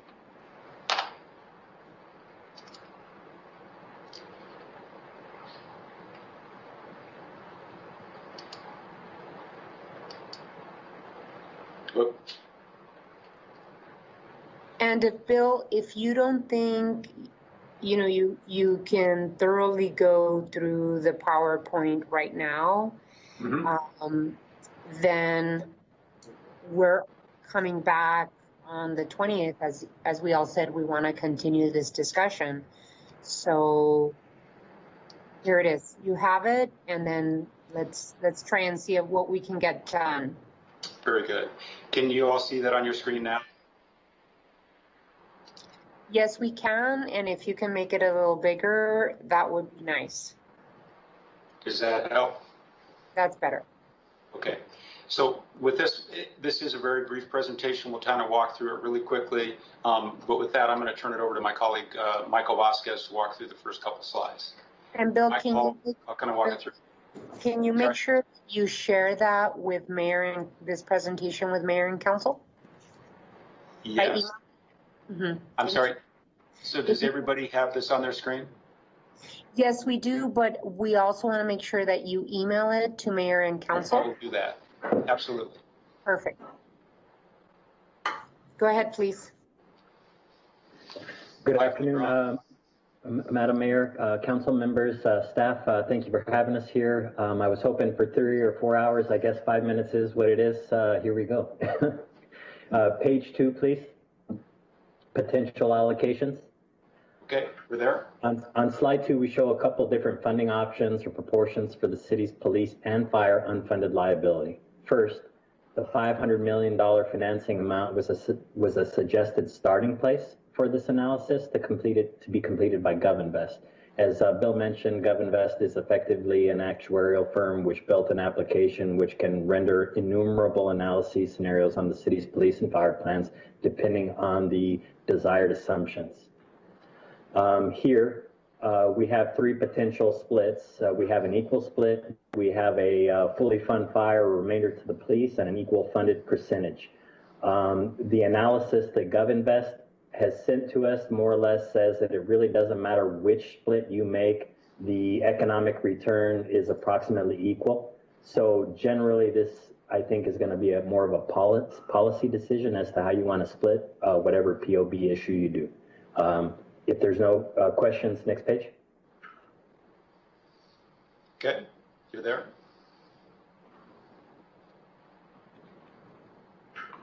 On this chart, the blue line is representative of the city's unfunded liability curve as the fiscal year ended 2019, or at least that actuarial report, proportionate to the $500 million, showing under current assumptions that the retirement system will earn the actuarial assumed rate of 7.3% in all years for the life of the POBs.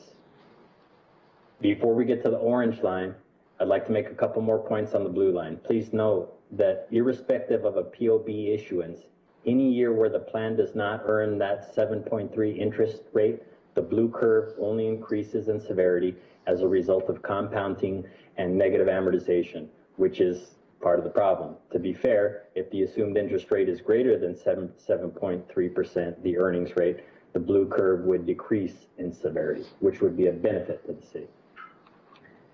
Now we add the orange line, the magnificence and splendor of POBs. The orange line assumes that the cost of a $500 million POB issued at an assumed fixed rate of 3% amortized over 25 years. In this simple base case scenario, the city would stand to achieve an estimated $650 million in positive cash flow savings, which is the difference between the two lines. In my mind, this is a windfall. The etymology of that word comes from someone walking underneath a fruit tree. The wind blows and the fruit falls in the hand of that person and they get lunch right there. Happens to me all the time. Mr. Davis, the next page is yours. Thank you, Michael. This next slide is an attempt to show a break even, and I think there's a couple break even scenario. There's a couple points here that you need to kind of see. It assumes issuing the POBs at 3%, but it also assumes instead of the 7.3, 3% return each year into the future.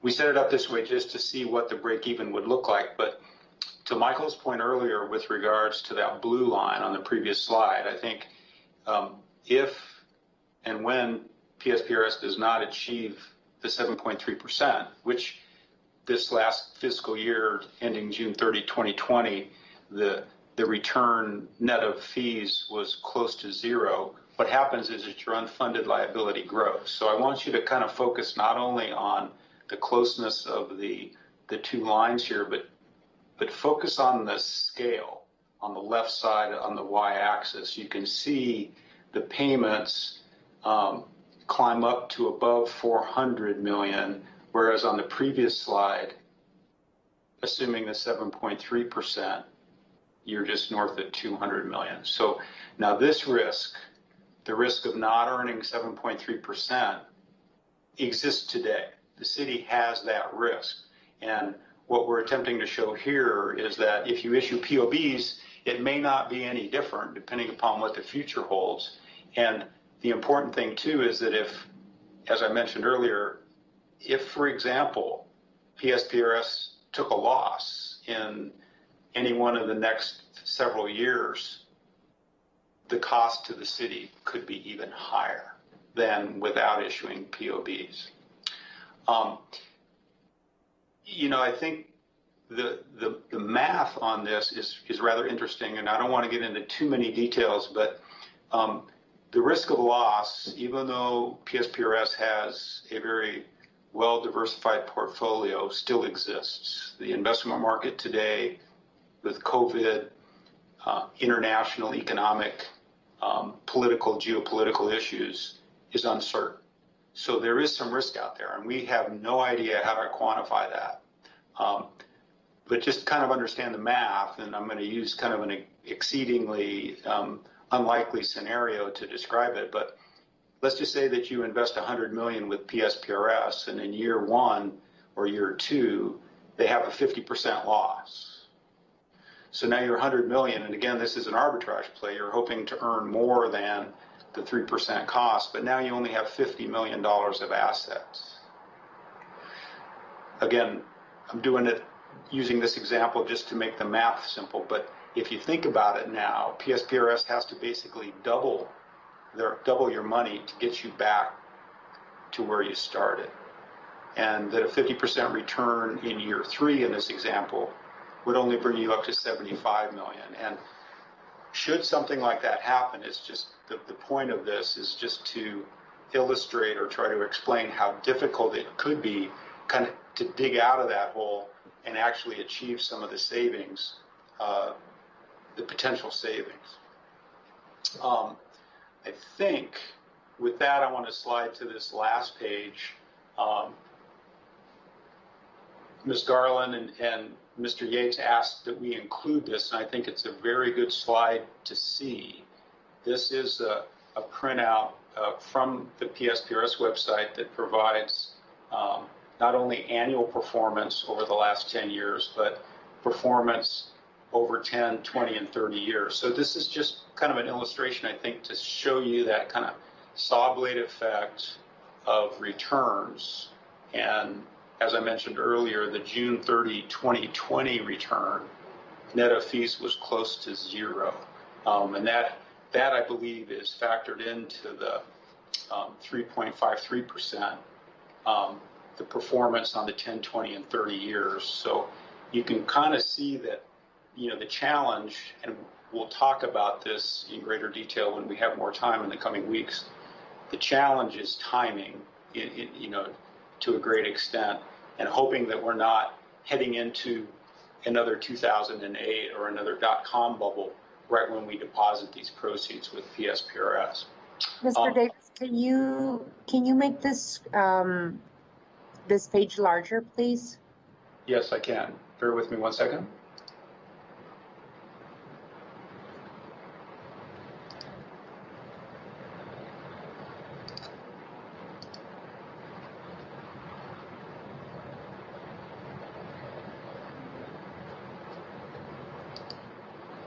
Is that helpful? Yeah, that is helpful. What is the, I'm concerned that the, 7.5% rate of return is rosy. And so as we enter into a possibility of an economic calamity happening because of this worldwide pandemic, I'm concerned that that rate of return is not realistic, especially because of the markets out there. So I want to open it up if you indulge me for questions, if there are any questions or observations. Absolutely. Madam Mayor, that's a great question. Alrighty, if you want to answer it, and then we could go to Councilmember Lee. Yeah, no, I might. I mean, you know, it's one of the uncertainties and the unknowns that we don't control. And you know, if you go back in the year 2000, the actuarial assumed rate at PSPRS was 9%. In 2010, it was 8.5%. Today, it's at 7.3%. So, you know, the trend of pension funds across the country is declining actuarial rates, and it's impossible for me to say whether it's a realistic rate for the next 20 years. It seems like we could be going into a period where returns just generally going to be really, really low. I mean, as I mentioned, we're at historically low rates, and the risk-free return, i.e. treasury yields, are at around 1 or 1.25%. We've never seen them that low before, but again, when you look at the spread between our POB cost of 3% and that risk-free rate, that relationship might be a little bit tighter today, but it's probably not a lot different when we were issuing, or when communities were issuing POBs at 5%, but treasuries were at generating 3%. So that's one of the risks that we're trying to figure out how to mitigate and potentially incorporate a Section 115 trust mechanism to allow for dollar cost averaging, so not all of your dollars are. If I may just offer this to the group, you know, from my perspective, issuing POBs is the easy part. That's the one fixed item in this whole transaction throughout the life of it. I mean, so long as we can issue the POBs at an attractive rate, and we have wonderful underwriters that could help to achieve that. So that's not necessarily the concern. The concern is, what do we do with the money once we have it? How do we protect it, and how do we achieve the earnings that we need to achieve in order to make this transaction worthwhile? Thank you, Mr. Vasquez. Councilmember Lee, and then Councilmember Kosacek. Thank you, Mayor. I really appreciate all the work that has gone into this. I realize you don't have a crystal ball, so I know that these are all just completely hypothetical questions, but if you had to estimate, and I know we have a lot of additional conversations we need to have, how much time do you think we have to realize this type of an opportunity? Do you think it's, you know, weeks, months, 6 months? I mean, do you have any sense of how long we might be able to entertain something like this without losing the opportunity? Sure. No, I think that's a great question. And you know, really the only guidance that I think we can offer is what we're hearing, you know, nationally from, economists, and really the message that the Federal Reserve has provided. And, you know, Federal Reserve has basically stated that they're going to keep the Fed funds rate at or near zero through 2022. Now, that could change, but rates could go lower. I mean, there are some countries in Europe and Asia, as you all know, that have negative yields, and there's been some discussion of that possibility here. So I really, you know, like you said, we don't have a crystal ball. I wish we did, but the outlook is that interest rates are going to stay low. And again, getting back to what we've talked about and what Mr. Vasquez just mentioned, is that the real risk, what we would hope for is that we borrow at low rates just when interest rates are starting to climb, so that PSPRS has a better opportunity to earn that positive spread or positive arbitrage on our invested dollars. So I'm not sure if that helped answer your question or not. It does. I just kind of wanted to get a sense for, what the time might look like. So thank you. Mm-hmm. Councilmember Kasachek, and then I don't know if there are any other questions by my colleagues, but we are running late. I do want to get to three other items on the agenda. So okay, I'll be quick then. So the message then, Bill, is that the Fed funds rate being low is to our advantage in terms of minimizing risk. On the debt issuance side, that's correct. On the debt issuance side. So this is a long-term play. Obviously, it's 15, 20, 25 years. It's not going to put extra cash in our pocket immediately, but it's going to pay dividends for future councils and free up money for future residents. I think that a lot of politicians generally take a short-term horizon on things. How is this going to help me in the next election? But we have a chance, I think, from a time, if it times out right, to make a long-term investment that will be good for the community, really years after we're not in these seats anymore. But it seems to me, and Bill, you just sort of touched on it, that making the investment but keeping it in a trust gives us a hedge against the small changes that might happen in the market in the next 3 or 4 or 5 years. And so if something catastrophic happens, we're going to have problems that are beyond this conversation, and everybody's going to have those same problems. So I think that as we look at this going forward, I would hope that we can find a sweet spot of where we pull a trigger on doing a long-term play, but keeping in mind that for the short term, while the market is really so volatile because of COVID and all the other things that are happening, we kind of stay light on our feet so that we can maybe control some of these dollars in the first few years and not just throw it all into the fund. That would be a direction I would hope you'd be studying and advising us on. But thanks for your work. Yes, yeah. sir. I, for one, would like to see a lower rate of return, maybe because I think we've got to look at a picture where maybe 6.5 rate of return, just so that we can look at what the possibilities are, especially when you say that return rates have been moving down. Vice Mayor, and then we need to move on to the next item, and we hope that you can come back and we can continue this conversation, Mr. Davis and Mr. Vasquez. Thank you. Vice Mayor? From a finance standpoint, this is a no-brainer. The money's cheap enough right now that we're probably going to need to issue some POBs. The deal is we really got to identify how much. I think there's some flaws in the actuarial we're using. We got to figure out, we got to disambiguate between tier 1, tier 2, and tier 3. We have to disambiguate between the cop side and the fire side. I bet you there's a sweet number that kind of puts us, in other words, it could pay off our unfunded now that isn't necessarily $500 million. I don't know does the fee schedule change the less number of bonds we issue? There would be reduced fees for cost of issuance on some components of that cost of issuance. On some of the, like for the underwriter spread, that's typically a percentage of the par amount that's sold, so it would increase or decrease based on the size, but when you aggregated 5 issues together would be the same as one big issue. Right. Well, so to a certain extent, it saves a little money, but the biggest expense is that interest cost and when you hit the market. I understand. I just want to, here's the deal. We may not need to issue $500 million in bonds. We may only need to issue, 230, 240, depending on, and we may not want to issue, well, I think, what do we have here? We have like a 25-year program.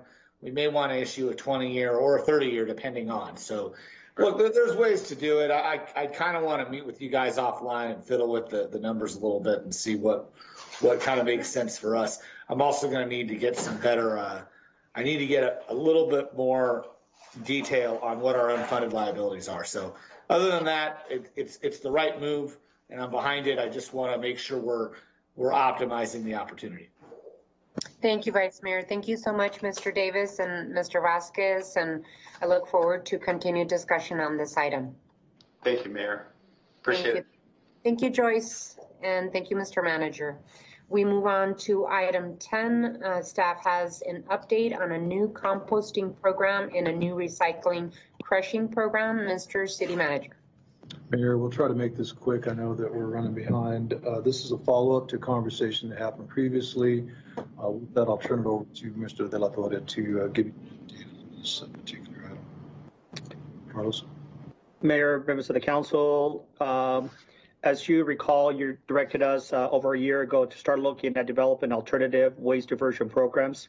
So with that in mind, we embarked on submitted a permit for a composting facility at Los Reales. We did all the permitting process. We did that in-house. So we got the permit already issued. We have already built the operating pad and berms at the landfill as well. So we did that with Houston City Forces. They did a great job doing that. And really also is that one of the reasons we're embarking on that is the fact that we have the qualified personnel really to oversee the operations. We have acquired the equipment necessary to start doing some of the stuff. We plan on renting some of the equipment because that equipment, some of the equipment we're not going to be using on a daily basis, so we're going to be leasing and renting that material. The way we're anticipating going about it is really we're going to accept all the green waste from the various departments. That includes environmental services, transportation, Tucson Clean and Beautiful, Parks and Rec, and the zoo. And so we're going to divert all that waste to Los Reales. We're going to compost that. We're also in the process of finalizing the IGA with the University of Arizona Compost Cats, where in the past they used to run an operation at the San Javier Mission. We're changing that. We're going to be taking the lead on running a composting operation. The university will assist us with the science, with the quality control, quality assurance. They will basically do a lot of the public outreach for us, and they will essentially sell the product for us or sell the program for us. We're really at this point in time not looking at marketing the end product. We believe that we will have a lot of internal use for the composting, for the various sustainability projects that we got underway. And we hope that we will achieve some operational savings as a result of that. Not only divert the waste, but also achieve some operational savings.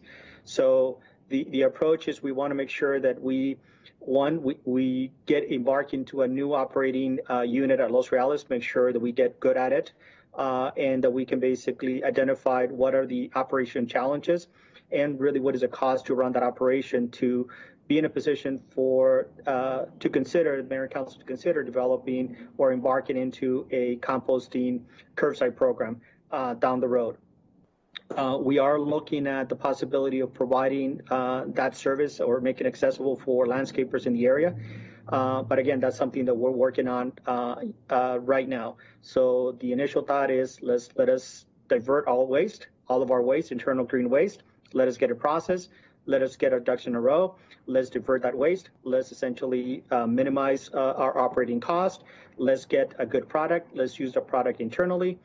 And then from that point on, we can take a look at where we're at and where we may be going with the program as well. So it's good. It's positive that we're developing, again, a diversion program and creating very similar in nature to the class, a product that we can use locally, not only for the other programs, but also for landfill operations. So that's where we're at. We anticipate that we're going to start stockpiling the material at the end of the month. We believe that we're going to be in full force by the beginning of the year. And really start generating the material first quarter of the year.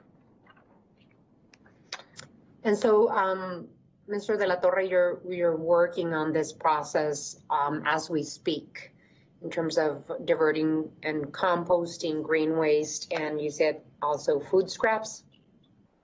Barry, that's correct. Yes, and it's really as a continuation of the Compost Cats food cycling program. So it's really a matter of really moving it from the San Diego Mission to us and really continue with that partnership. Alrighty, go ahead with your presentation. Okay. Then as it relates to the glass, obviously we continue to see escalation costs relating to the processing of recyclables. We are hearing that there's going to be a lot more restrictions on plastics down the road. We anticipate that is going to be coming in the first quarter of the year. So really, with that in mind, we will continue to see cost escalations related to the processing of our recyclables. So that's why essentially we are, again, asking the council really to consider the removal of glass from the curbside recycling program. We're proposing that we can replicate the Ward 6 glass crushing program. We went through that model. I think it really demonstrated that there's a lot of interest from the community really to drop off and glass or recycled glass into that configuration. That we basically have found a use for that, essentially that crushed glass, and that we can embark on future uses for that. I think this is really that could be a potential bold move from the city, that essentially you're creating an internal or a local decision or a local program that maybe other entities are not doing that. Obviously the whole goal is not only finding the local market, the local use, but really shaving our operating cost that we anticipate that we're continuing to see at the facility. So initially we will not see a significant savings in terms of our operating cost, and that's a function of how much glass is still being placed on the bin. So over time, we're hoping that reduction of glass into the curbside program will essentially help us yield the savings to offset some of the operating costs of the new program. So that's really the asset in members of the council is a good chunk of the glass today is being landfilled. Only 25% of that is being collected.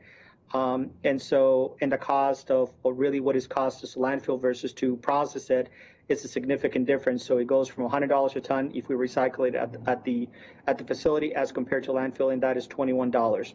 With our proposed program, we think we can shave that cost, the operating cost, anywhere between $45 to $55 a ton. So it reduces our cost exposure on the processing, and it also gives us the ability to use our product internally. And so it really helps us deal with two issues at the same time.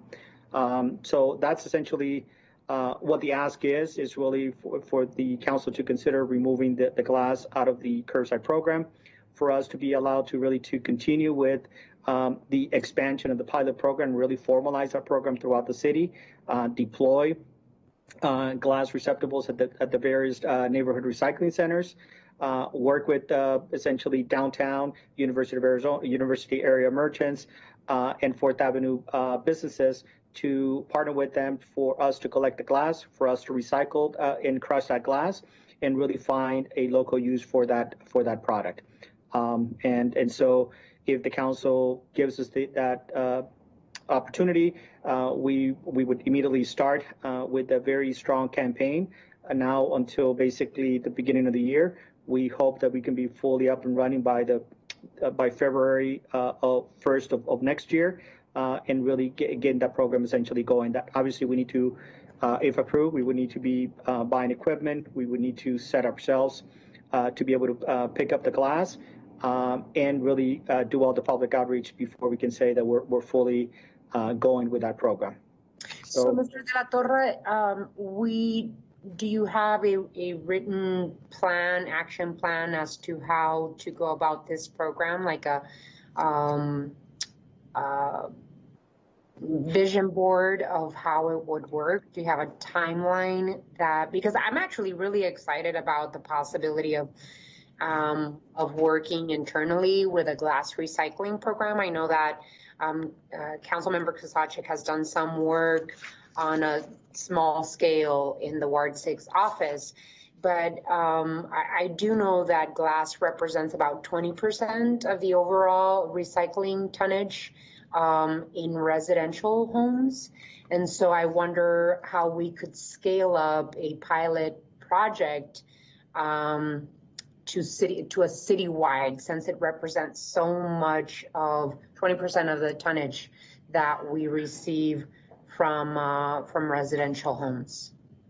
So Mayor, we're waiting really to get direction from the council in terms of approving that before we really embark on developing graphics, develop information. And we can certainly share that information as we progress and get the council's direction and feedback on doing that. Again, it's really, we want to make sure that we got direction from you in terms of really, do we want to move forward with it? And if that's the case, then we can certainly devote all the time and all the effort that is needed really to put this campaign forward, and obviously bring some of those things for the council's awareness as we move down the process. Before I give this item over to Vice Mayor Cunningham, how much do we pay? How much is the approximate amount of money that we pay to recycle glass in our current recycling program? So just the glass itself, it costs the city about $600,000 a year to process glass by itself. Okay. Vice Mayor Cunningham, and then Councilmember Santa Cruz. So there's a few things I'm thinking of. And first of all, Carlos, well done. You took this by the horns. You already got your compost permit. You're ready to move forward. You're piloting. And ultimately, you can probably expand this to pickup and incorporate pickup into your program. So congratulations for making this move forward on the compost piece and really the glass piece. It looks like you guys are ready to do it in-house. And, I understand the hard part is to find that buyer, but I think we have a buyer. It's DOT. It's Tucson DOT. Let's see if we can figure out how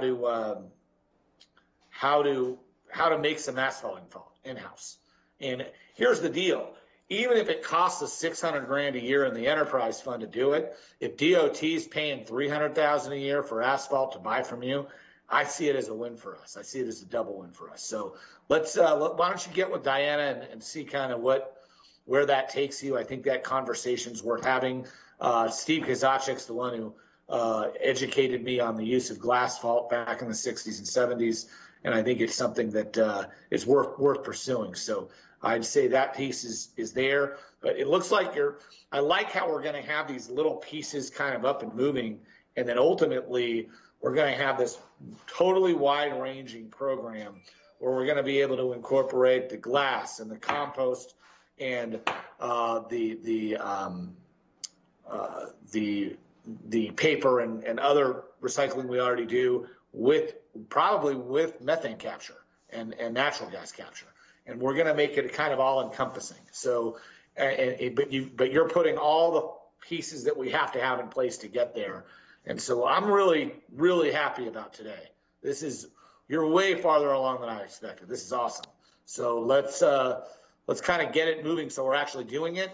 And then every single time you come back, what I want to hear is, okay, we've expanded it even more. Because we're not going to do this on one big home run hit. It's going to be a lot of doubles and singles. This is going to be up the middle for 3.5 yards almost for the next 10, for the next year or two anyway. And I'm totally okay with that. But there is on the ground progress being made today, and I'm really happy to hear about it. Well done, manager. Let Carlos know well done. Councilmember Santa Cruz, and then I think the Vice Mayor put his hand down, and then Steve has his hand up. Before I hand the mic over to Councilmember Santa Cruz, I've talked to you about planning before, Carlos, and how this all is going to be plugged into ultimately a climate action plan and a thorough recycling program that makes sense for the city of Tucson. So I would like to see, have you evaluated the project's life cycle and strategies to reduce glass contamination to ensure equitable and high participation rates in throughout the city of Tucson. And then, of course, that plan that I'm talking to you about in terms of how we plug in these movements, these positive movements that you have with long-term planning efforts. Councilmember Santa Cruz and then Steve. Having taken the Master Recycler course with the city, we're having these conversations about composting and glass. It seemed like a long ways away. So thank you. I reiterate, just the excitement of getting closer to that place. I did just kind of want to offer some feedback that I think came up earlier too, that I think is helpful for us when we see like a visual of like the vision and how we're trying to get there and the steps that we're accomplishing. Because, like, at least I know I'm a visual person, so it helps me understand like the concept and the time frame when I get to see something visually. So hopefully in the future, because this is exciting that we're at this place. I was in Portland not too long ago visiting my cousin, and I was very surprised that somebody who I grew up with all my life who didn't believe in recycling had to completely do a culture shift in a different environment where she had such a small can of trash in her home because it cost her so much money to put things in the landfill. And she had a bigger composting bin and a recycling bin because she was being incentivized to like get waste out of their trash, into recycling and composting, which I just kind of blew me away. And the reason I say that is a lot of it is going to have to be a culture shift that we do over time, where we disincentivize people from throwing things in the trash or, not the right materials in the recycling because it's going to cost them a lot. We just throw everything in the trash. I know that for me, when I go to the landfill, I feel really guilty about it because I know what it's doing to our environment. So yeah, like over time, how do we look at the scale of like who's producing like single use, products that then the taxpayer is responsible for, for getting rid of.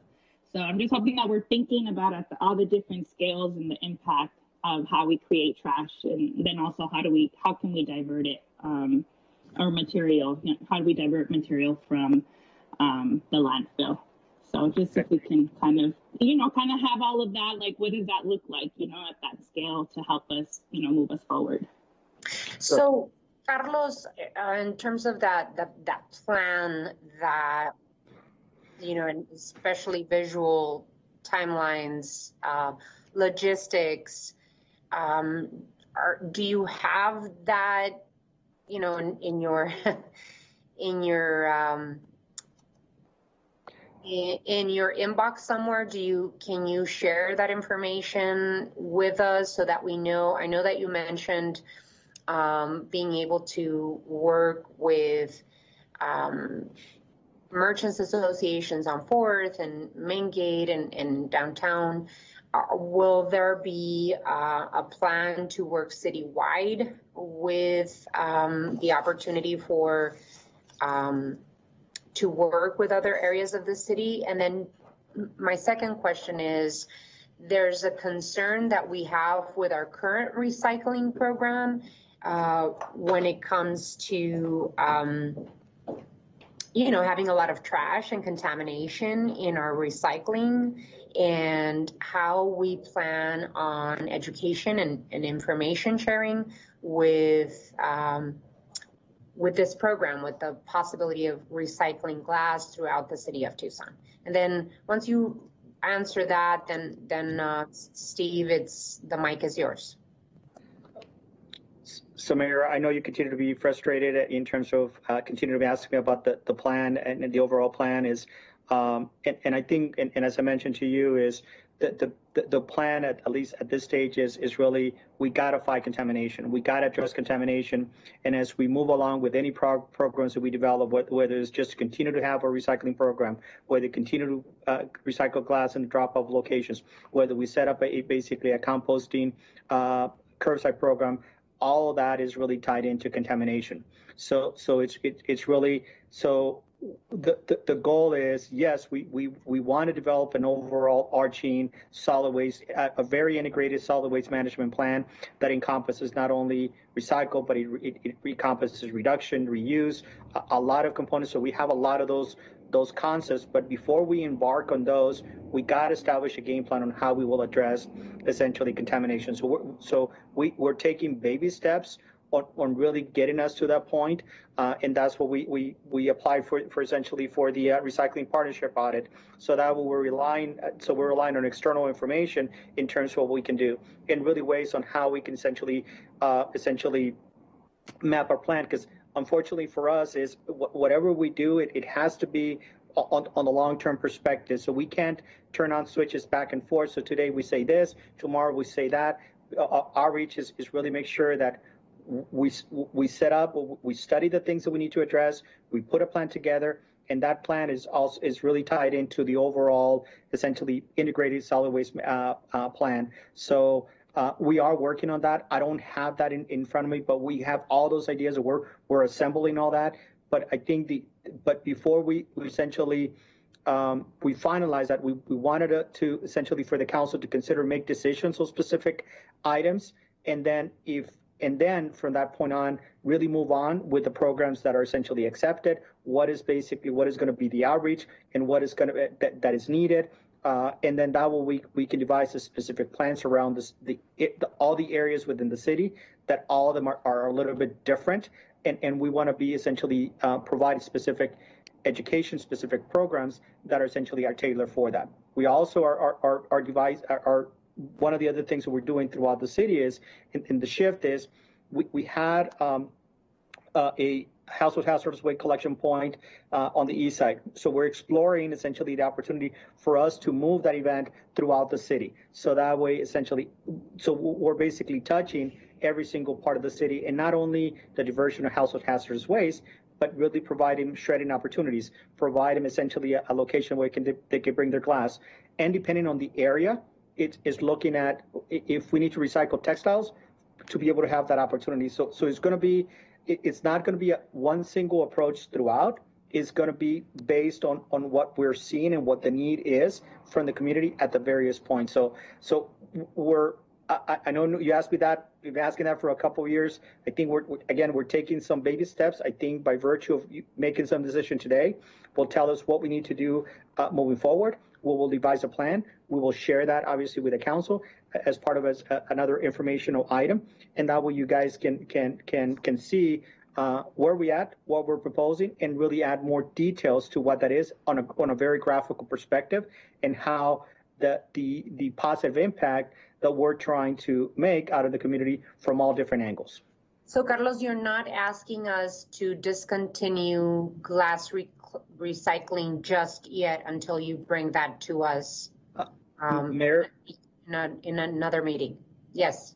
Mayor, no, the ask is for the council today is really to allow staff to remove glass out of the curbside recycling program and move forward with the deployment of glass-only containers at the neighborhood recycling centers, and really replicate what essentially the Ward 6 pilot program indicated for us, that there is interest of folks to take materials to a specific location, and that we can process and find an alternate use for that.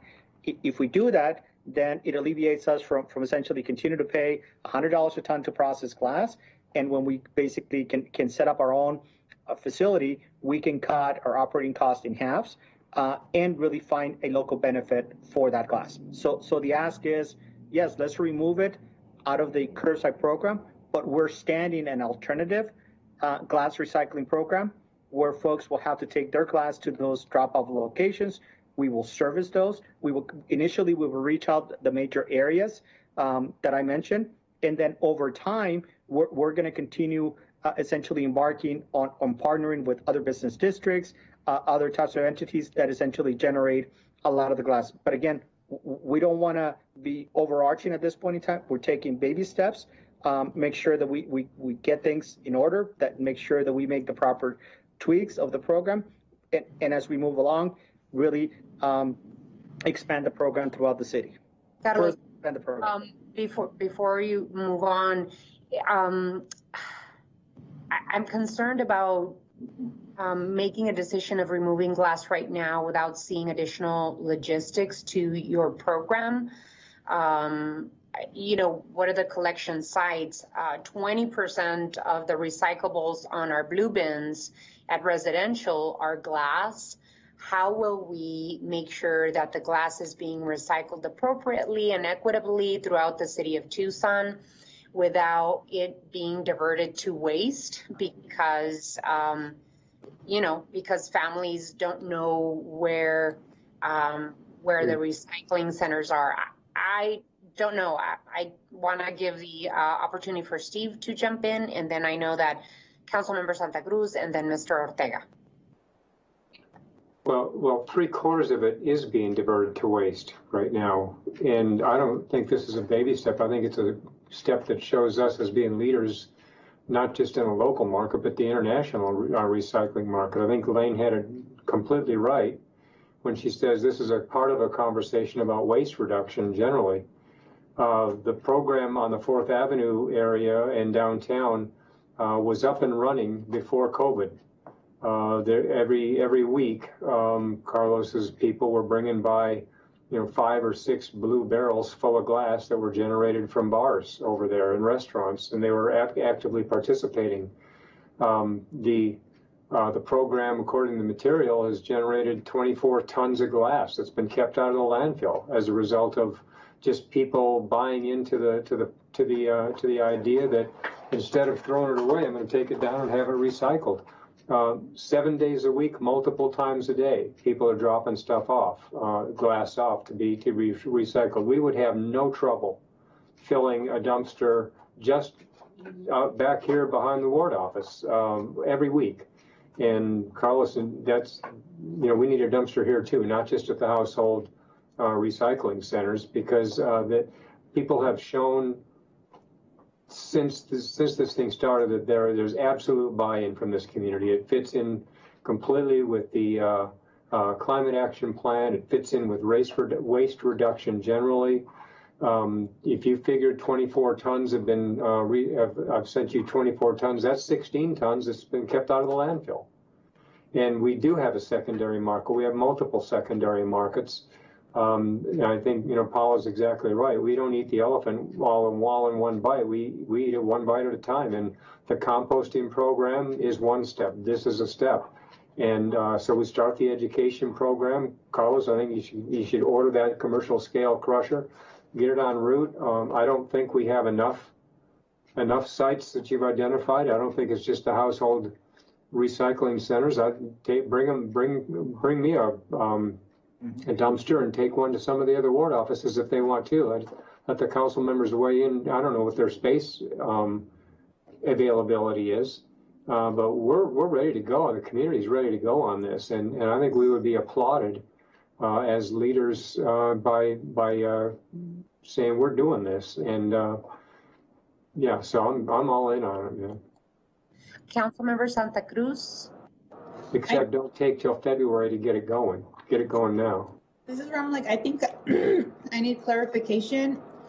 When would we stop the glass collection? Because I feel like there needs to be an education period, because people are going to continue to throw them in there. So like, how long is that education period that we say this is the start date, But they can start collecting glass now and getting it ready. But I feel like we still need an education campaign before we completely close it down. So what's the plan for that? So Mayor, Councilmember Santa Cruz, that the thought of the idea would be is that we would be embarking on that campaign if the council approves that immediately, and we would do that for the next 3 months and really call the imaginary number that we're not accepting glass at basically February 1st. And the reason why we're calling that date is because we still got the holidays coming up, the first part of January. So we're saying let's inform the public that as of February 1st, we will not be accepting that. So it really allows some time for the holidays, and allows really for some time really for us to communicate this out throughout the community. But that wouldn't keep us from, like, I could start collecting my glass now and not putting it in the bin because I know that there's going to be a location already opening up and I can go take it there. That's correct. Yes. Councilmember Fimbres? Okay, Madam Mayor? Yes. Thank you. I also want to have Carlos expound on that educational strategy to ensure the community uses the program. The other thing is, what about families that don't have means of transportation, and how are they going to get to these sites? That's the other question I have. For the most vulnerable citizens of our community, how are we going to help service them? Thank you. So, Mayor, Councilmember Fimbres, so the 7 centers are really strategically located throughout the city that, yes, unfortunately, and the way we're looking at it is just like we go out and drive a few miles to get our groceries, it would be the same notion that you would be taking the materials to get recycled. As we move down the road, we're looking at really working with the various vendors, working with the various grocery stores to give us the opportunity really to place some of those containers on site. Okay. And that's something that, again, from my perspective is I could really develop a plan, but I really, without the approval, it's hard for me to really difficult really to go out on a limb, create a program that doesn't have the policy. Carlos, I think you're allergic to writing things down. I know you have this in your head. I know it because we've had these conversations. I am actually very excited of the possibility of reducing waste in our landfill. I think that is what we have to strive for. I'm also very excited of the possibility of scaling up our glass.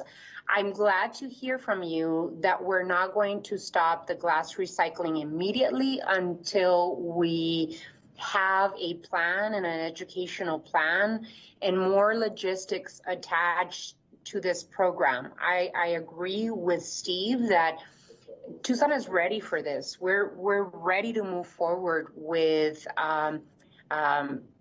diversion of waste from our landfill, and the green composting program is absolutely wonderful. We should move forward. We should move forward on the glass recycling as well.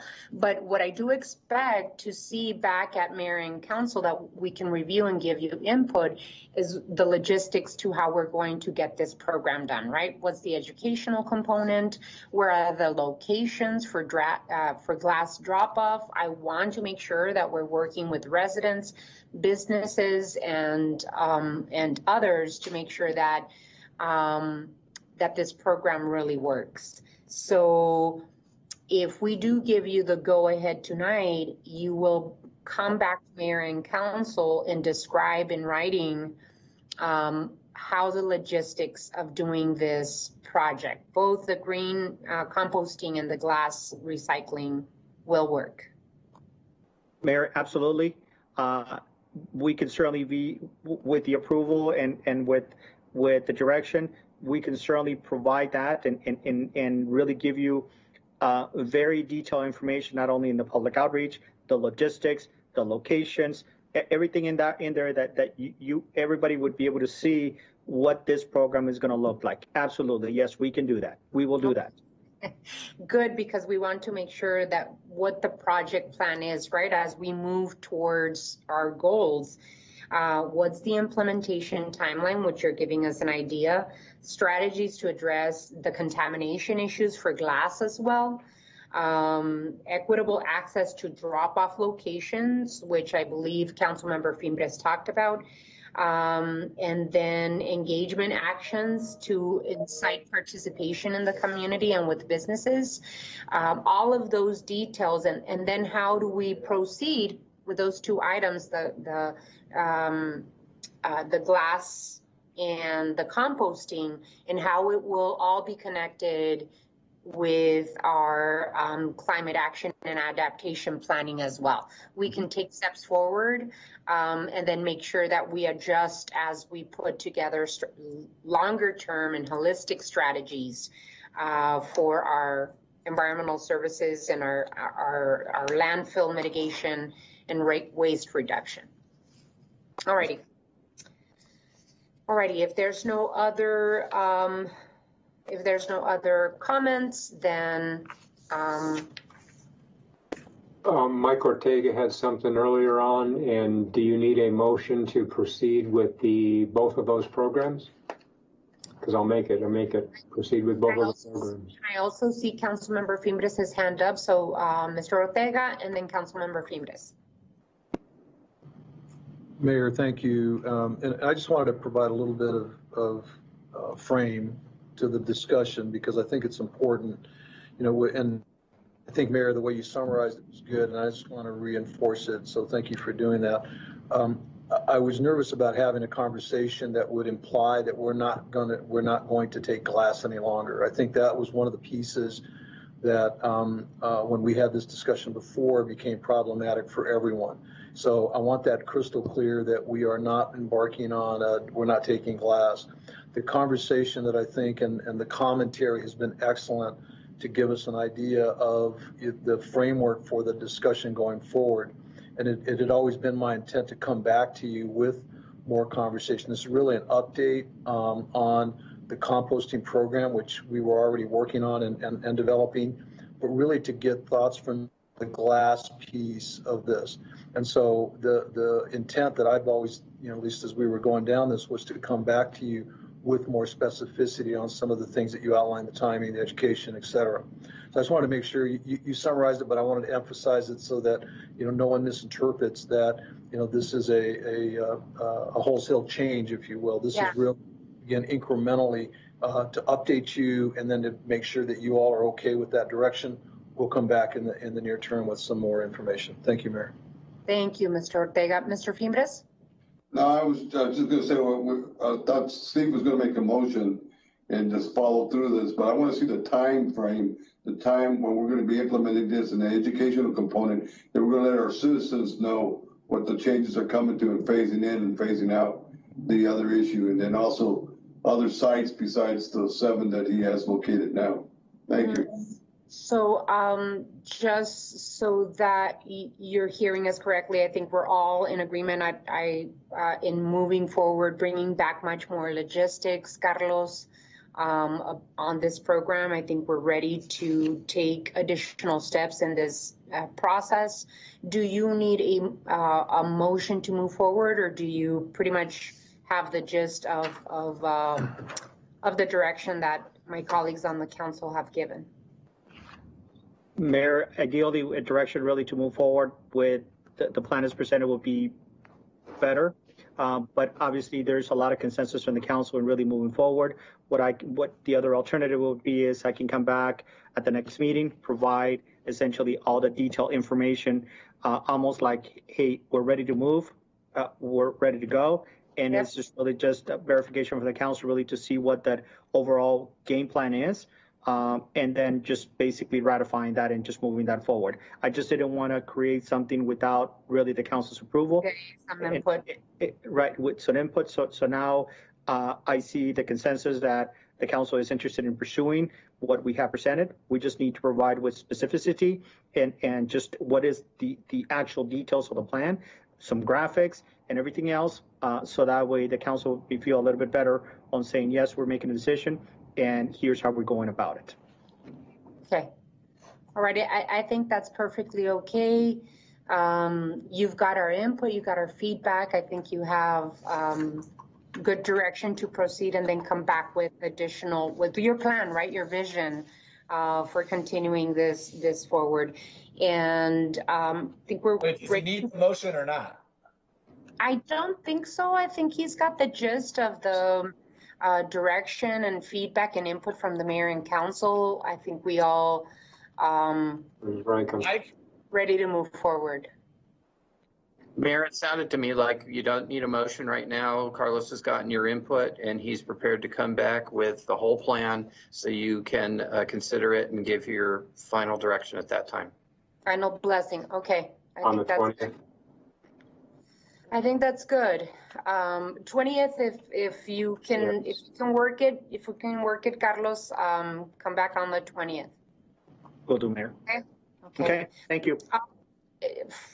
I would like to consider that we continue item 11, which is the phase 2 housing market study. Mr. Ortega, just want to make sure that there's no timelines or schedule that we have to follow on this particular conversation, because I do want to give Councilmember Lee the opportunity to talk about her item, which is item 12. Mayor, I don't know of anything. I know that Liz Morales, you're talking about item 11, correct? Yes, sir. I think we can delay that. Liz, is there any need for us to move that quickly at this point, or can it be delayed to the next meeting? It can be continued. Thank you. Thank you, Liz. Continue it, and so that we could give it an appropriate time, Liz. Alrighty, let's move to item 12. Item 12, Councilmember Lee has requested discussion of a training workshop offered by the Arbinger Institute. Ms. Lee. Thank you, Mayor. And I will be brief and just want to frame this up for you all briefly. There is some upcoming training that's going to be happening this month by the Arbinger Institute. It's going to be happening October 14th and the 21st. And just so you all know, there is no ask today. There's no motions. This is really just a briefing out of courtesy. I wanted you all to be aware of what's going on and what's coming up. Again, just as a courtesy, there's the full proposal in your packets for additional details. So if there's something that I skip over, feel free to look in there or come back to me if you have additional questions, because I'm just going to hit some high points, especially since I know we're running a little behind schedule. And just so you all know, I have no connection to Arbinger financially or otherwise. I'm just a fan of the materials, and I'll talk about that a little bit briefly, but I just wanted to put that out there as well. Just a little bit about Arbinger. They were founded in 1979, so they've been doing this for a really long time, and they provide training, consulting, coaching, and implementation tools that move people, teams, and organizations from a self-focused way of seeing people, issues, and solutions into a way of looking at results from more of what they call an outward mindset. So that's really the training that is going to be happening on the 14th and the 21st within the city of Tucson employees. So they've worked with all different types of organizations, from private sector, nonprofit, federal, local governments. And I went through the same version of the training that a lot of folks within the city will be going through. And about 50% of the class that I was in was made up of active duty Air Force people, actually, and some U.S. Department of Transportation and people from the private sector. So they really work with all different types of industries, because at the end of the day, they're dealing with people and humans and people's mindsets. So it really transcends sectors and industries because you're dealing with people. And so I started talking to the Arbinger Institute around June, as well as the city manager. He kind of looped into the conversations to really understand how we could bring some of this training to the city to help us have some additional tools as we continue to work through some really challenging times that we're up against. And so just on a personal level, kind of why Arbinger and why now? I was introduced to the work of Arbinger about 8 years ago through one of their books, and it shifted me a lot personally and professionally in the way that I started to look at people and problems, and it had a really profound impact. And it really allowed me to have some tools to use to be more effective. And I'm still a work in progress, as you all know, because you work with me, but it has helped me really become more effective in a lot of ways.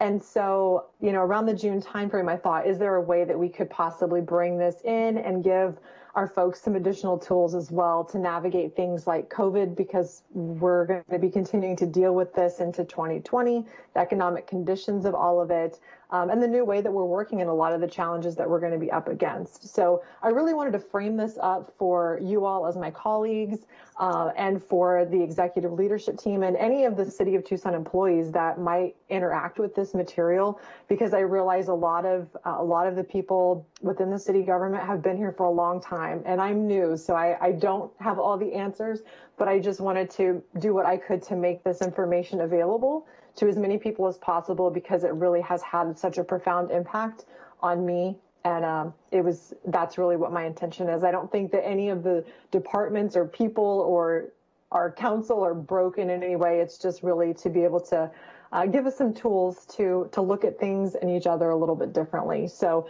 that's the kind of the context for it. And I wanted to throw it over to the city manager to kind of talk about how he sees us to be able to take this and operationalize the training and the kind of investment that we can see from the training. So, Mr. Manager.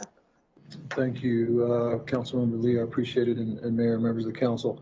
So I'll make this very brief. In essence, Councilmember Lee outlined the essence of the training. And I think what's important for you to know is how this integrates with all of the other initiatives that we're working on. Equity initiative, our culture change through our Ignite series, supervisory leadership training, et cetera. This is a part of that. Now, one of the things that's important looking forward is this will also provide coaching opportunities for some of our leadership staff. I know that we also sent it out to your offices, and you're welcome to participate. We do have 45 slots. Some of them obviously are already taken, but there is an opportunity for that training. Once this goes forward, I do expect that we'll look at expanding it. But right now, I've really focused on the leadership team, particularly the coaching piece. I also have Andra Kiko on the line as well. And if there are any specific questions about some of the detail on the training between she and I, we'd be happy to answer. Mayor, I know we're behind, so happy to answer questions at this point. Any questions or comments from my colleagues on the council? I do.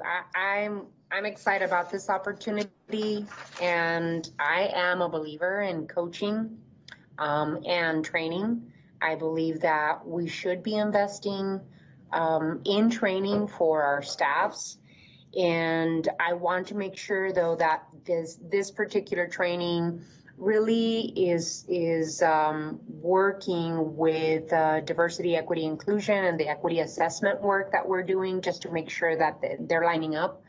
But I think this is a great opportunity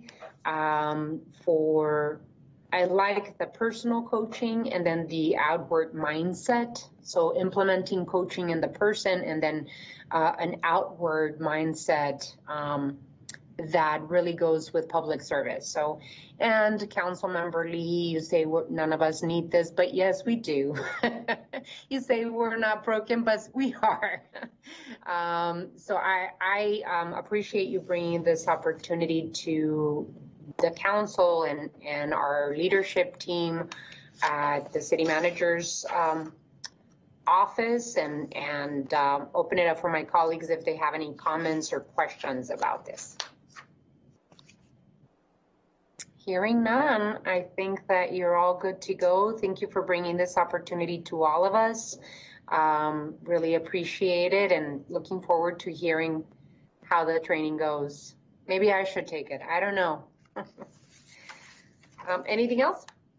No, right. Thank you, Mayor. Thank you. Thank you, Councilmember Lee. Really appreciate you bringing this. With that, we have item 13. Are there any state and national legislation issues that we need to know of really quickly? Mm-hmm. Andrew? Sure. Honorable Mayor, members of the council, I distributed answers to questions from Councilmember Fimbres yesterday to all of your offices. He asked for updates on COVID funding and stimulus, Postal Service, and census. In fact, the city manager earlier gave the update on the extended time for census counting. The last day for that is October 31st. That concludes my report. I'm happy to answer any questions. No, I think we're good. We heard earlier that President Trump stopped any of the work progressing on the additional CARES 2.0 relief package. So we're aware of that. Any additional breaking news that you need to share with us, please make sure that you email us to get that information. Thank you, Andrew. Item 14, does anyone have any items to remove from the consent agenda? No, we do have a request to consider items F and G separately. Thank you. Any addition? Hearing none. Item 15, does anyone have any items for future agendas?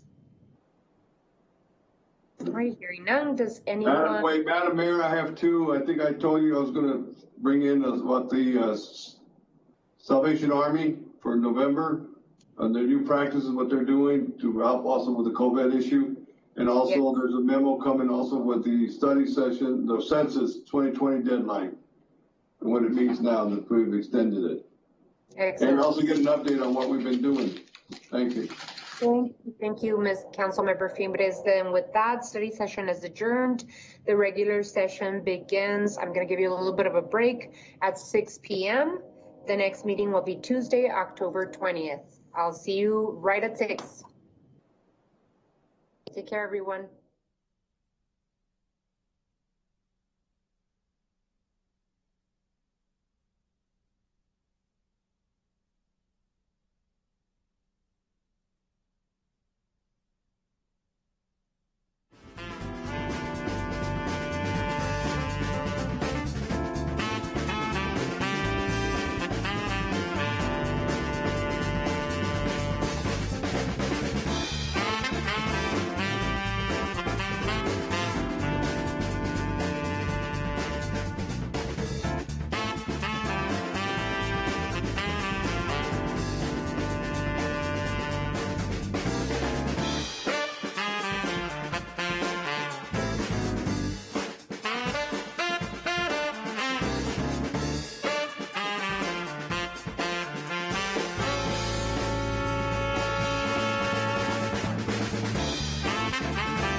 We start with the regular meeting or with the Public Housing Authority meeting, Mr. Clerk? With the Housing Authority meeting? Yes, Your Honor. Thank you so much. The Board of Commissioners of the City of Tucson Public Housing Authority will stand in session. Roll call. Ms. Santa Cruz, Here. Mr. Cunningham, Here. Mr. Durham. Absent excused, Mrs. Lee, Absent excused. Here. Mr. Fimbres, Here. Mr. Kozaczek, Here. Mr. Mohammed, Here. Mayor Romero. Here. Item 2. Public Housing Authority write-off of uncollectible accounts receivable. The City Manager's Communication 325 dated October 6th is received into and made part of the record. Mr. Clerk, you are requested to read Resolution PHA 2020-008 by number and title only. Resolution PHA 2020-008 relating to Public Housing Authority authorizing the write-off of certain monthly uncollectible accounts and declaring an emergency. What is the board's pleasure?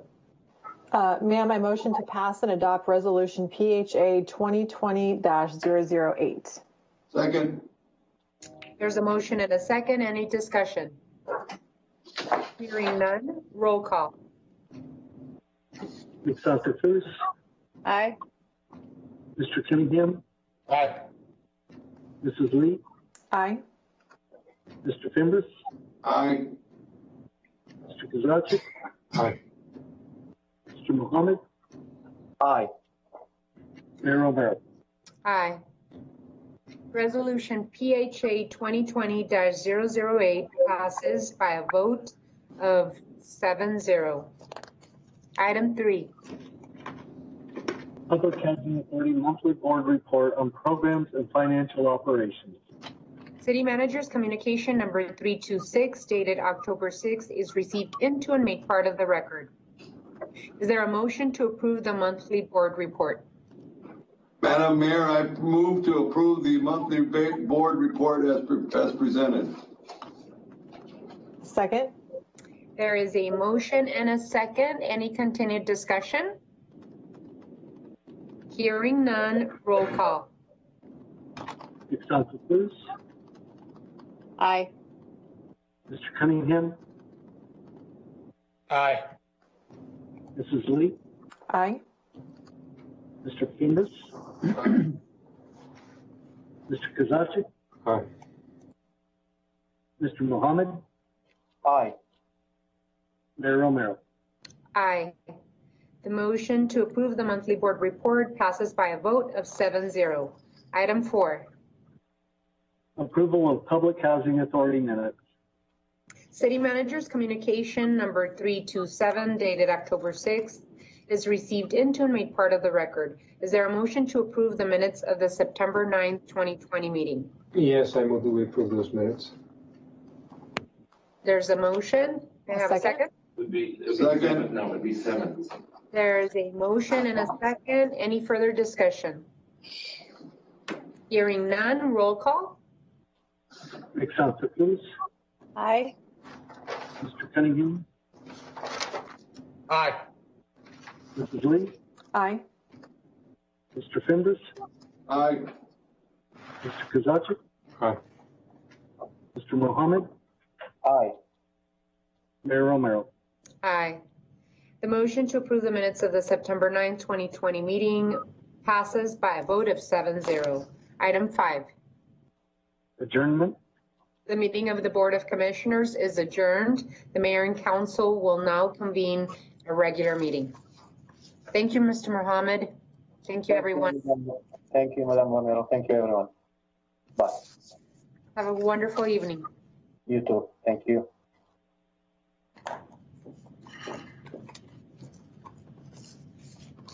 Alrighty, colleagues, now we will convene as council. Council will stand in session. Roll call. Ms. Santa Cruz, Here. Mr. Cunningham, Here. Mr. Durham, Absent, excused. Mrs. Lee, Here. Mr. Fimbres, Here. Mr. Kozaczek, Here. Mayor Romero. Here. Item 2.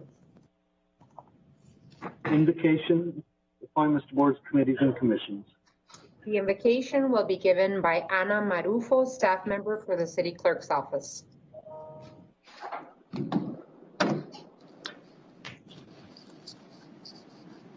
Deepen our love for our city and our desire to serve it.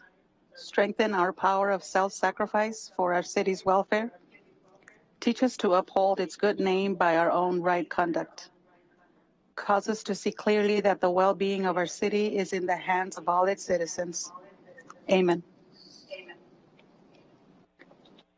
Thank you, Ms. Marufo. Item 2B. Appointments to boards, committees, and commissions. City Manager's Communication number 317, dated October 6th, is received into and made part of the record. Are there any personal appointments to be made at this time? Hearing none, there are no appointments to be made at this time. Item 3. Mayor and council reports, summary of current events. City Manager's Communication 318, dated October 6th, is received into and made part of the record. This time has been scheduled to allow members of the mayor and council to report on current events. These are to be current event activities within the community, not position statements on policy issues. Does any council member have anything to report at this time? Let's start with Ward 1, Council Member Santa Cruz. Thank you so much, Madam Mayor. So I wanted to let the public know that District 5 Supervisor Betty Villegas and the Ward 1 office are hosting the 2020 menstrual product donation drive in honor of our National Period Day. Menstrual products are an important resource for people that menstruate, and yet in the U.S., 1 in 4 menstruators cannot afford to purchase their own menstrual products. So if you're able, please consider donating. Thanks to our friends at El Banco, also known as the Pima County Housing Center, we'll have space for the donations drive-through style, and masks will be required. All donations will be given to the Diaper Bank of Southern Arizona and the YWCA of Southern Arizona. People who come and donate will receive a free EG's coupon while supplies last, and every donation gets their name entered into a drawing for some raffle prizes. So that event is happening this Saturday, October 10th, from 8 a.m. to 11 a.m. at the Pima County Housing Center at 801 West Congress Street. I also want to acknowledge that this is Domestic Violence Awareness Month. TV was already an epidemic before COVID-19, and we know that the pandemic has caused a tremendous spike in incidents of abuse. Even as lockdown restrictions have been lifted, domestic violence, it doesn't simply end. It's critical time for our survivors, and everyone can play a role in supporting our survivors by bringing awareness, education, and bystander and intervention are needed. If you have a loved one or a neighbor that needs to connect to help resources, please, consider calling the National Domestic Violence Hotline at 1-800-799-7233. And you can also contact our local Emerge Center as well. Everyone deserves a life free from the threat of harm, physical and psychological harm. I also want to acknowledge that on Monday, October 12th is Indigenous Peoples Day, a day of remembering that honors the past, present, and future of our Indigenous people.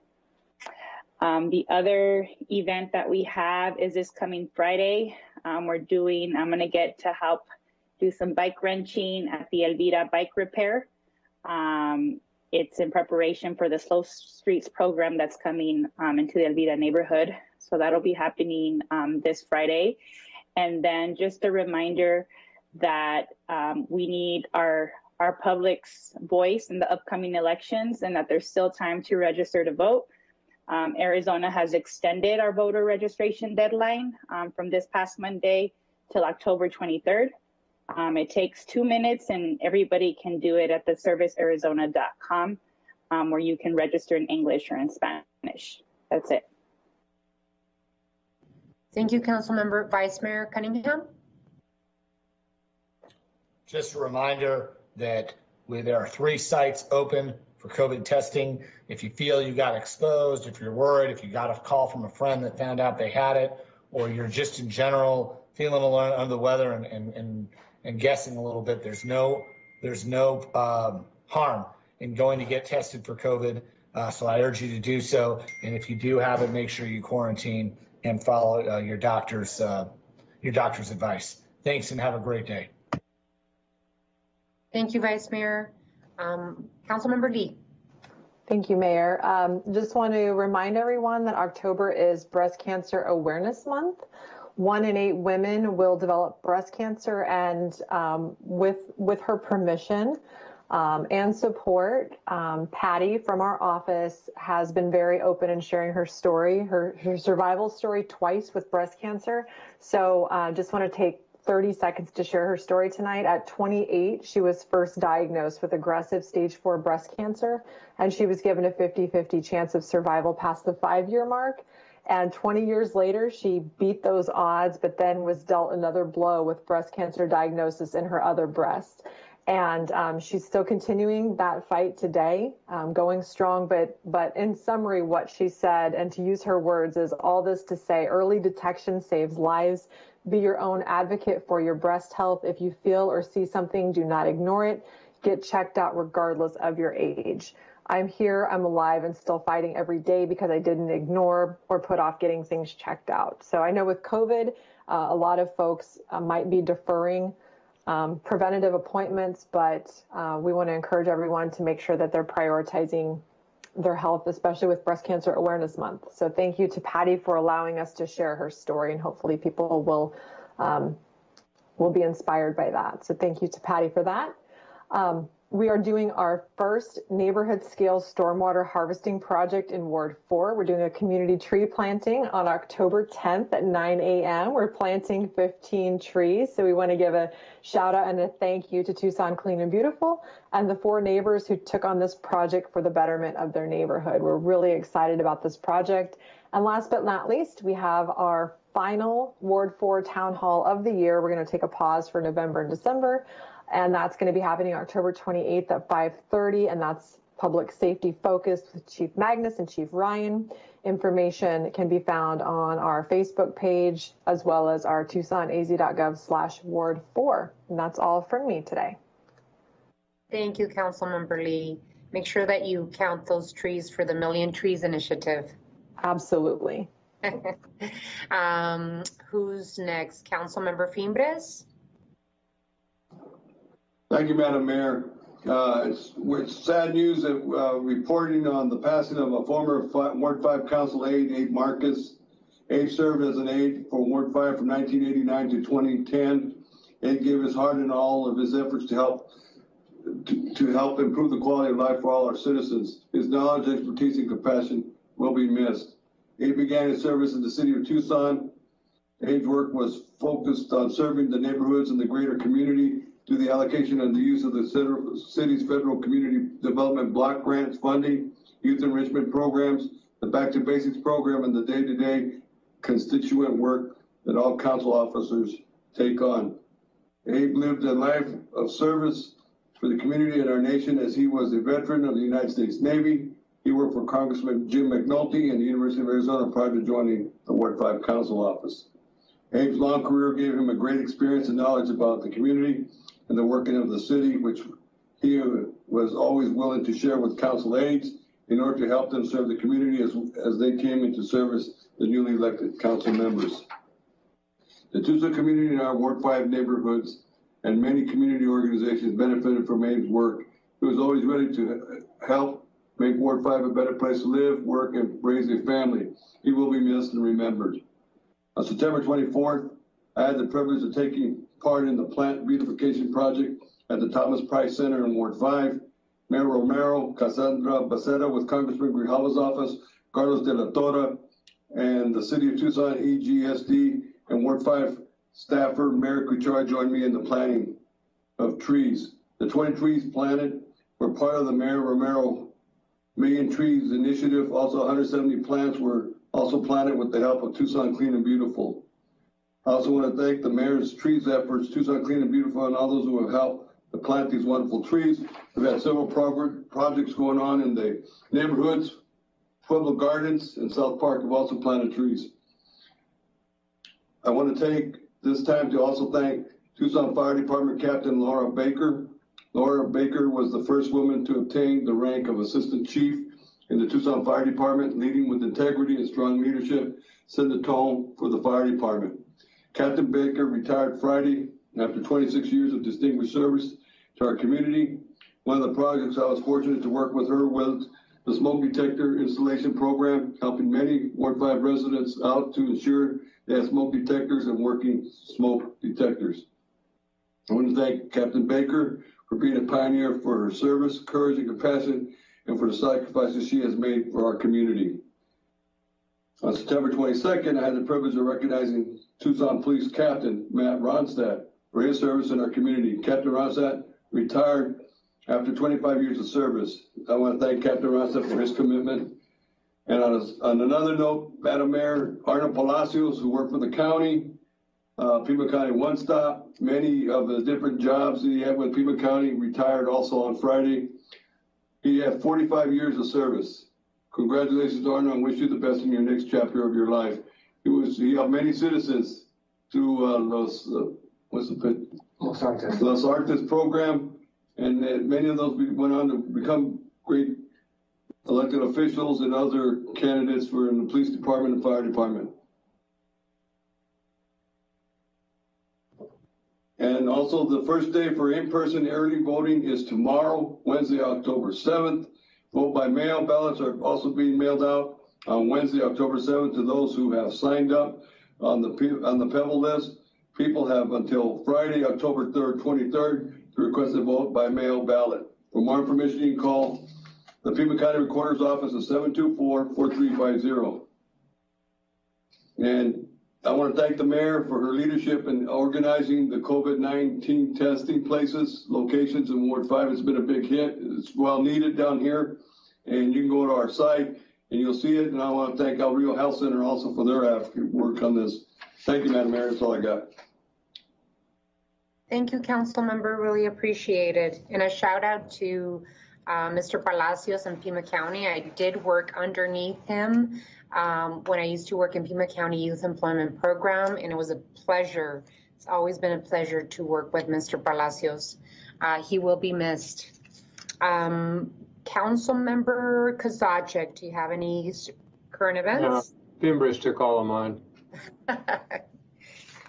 Okay, he does a great, very thorough job. Thank you, Steve. Your Honor, Yes, really Mayor. quick, Steve, and I thought Fimbres was going to take this one. I just wanted to send some personal good vibes out and positivity out to a stalwart in our community, David Adams, former All Pac-10 running back.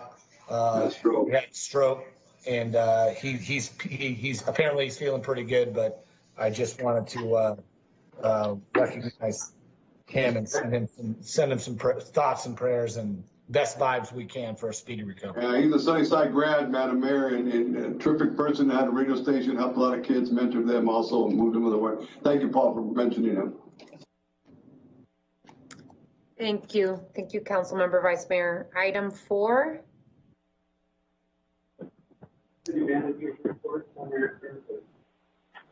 City Manager's Communication 319, dated October 6th, is received into and made part of the record. This time has been scheduled to allow the City Manager to report on current events. Mr. Manager. Yes, Mayor, thank you. I just wanted to let you all know the Water Department did receive a groundwater conservation grant for $249,000, almost $250,000 from the Arizona Department of Water Resources, expanding the water loss control program, throughout Tucson's distribution system. So, congratulations to them. Also, wanted to let you all know you will probably see some what are called phishing emails, and those are emails that are intended to do harm to our system. And so our IT department has been sending out reminders to everybody. Please do not click on links. And I can tell you from experience, happens to the best of us, because these phishing emails are really, really good, and they look like stuff that we would get elsewhere from our staff. So just be aware of that. That happened to me a couple weeks ago. So I just wanted to let you know everybody's getting them. So just be aware, be cognizant of that, and that's just a reminder to the public as well. Thank you, Mayor. That's all. Thank you, Mr. City Manager. Item 5.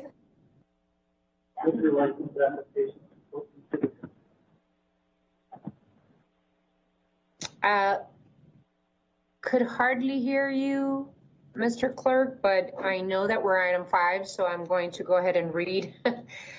City Manager's communication number 320, dated October 6th, is received into and made part of the record. Mr. Clerk, please read the liquor license agenda. Item 5B, we have a request for new license, 1 request for person transfer. Staff has indicated that all the applicants are classified with the exception of 5B3. Planning and development services has indicated that applicant is not in compliance with that item will be separately. Further motion would be for item 5B 1 through 7 with the exception of 5B3 to the state liquor board with the recommendation of approval. Mr. Clerk, I don't know if my other colleagues are having issues hearing. Yeah, can't hear him either, Rahina. Okay. Mayor, maybe we can help out. I believe that the agenda, the liquor licenses on the agenda are all okay. They've met the criteria with the exception of, I believe it's 5, which is the Circle K, number 9554. Roger, if you heard that, just nod if that's what you were trying to say. That's what I was trying to say. 5B3. Oh, there you go. We can hear you now. Thank you. You're welcome. Thank you, Mr. Clerk. So a motion, may I have a motion, please, with that direction? So move. Is there a second? Second.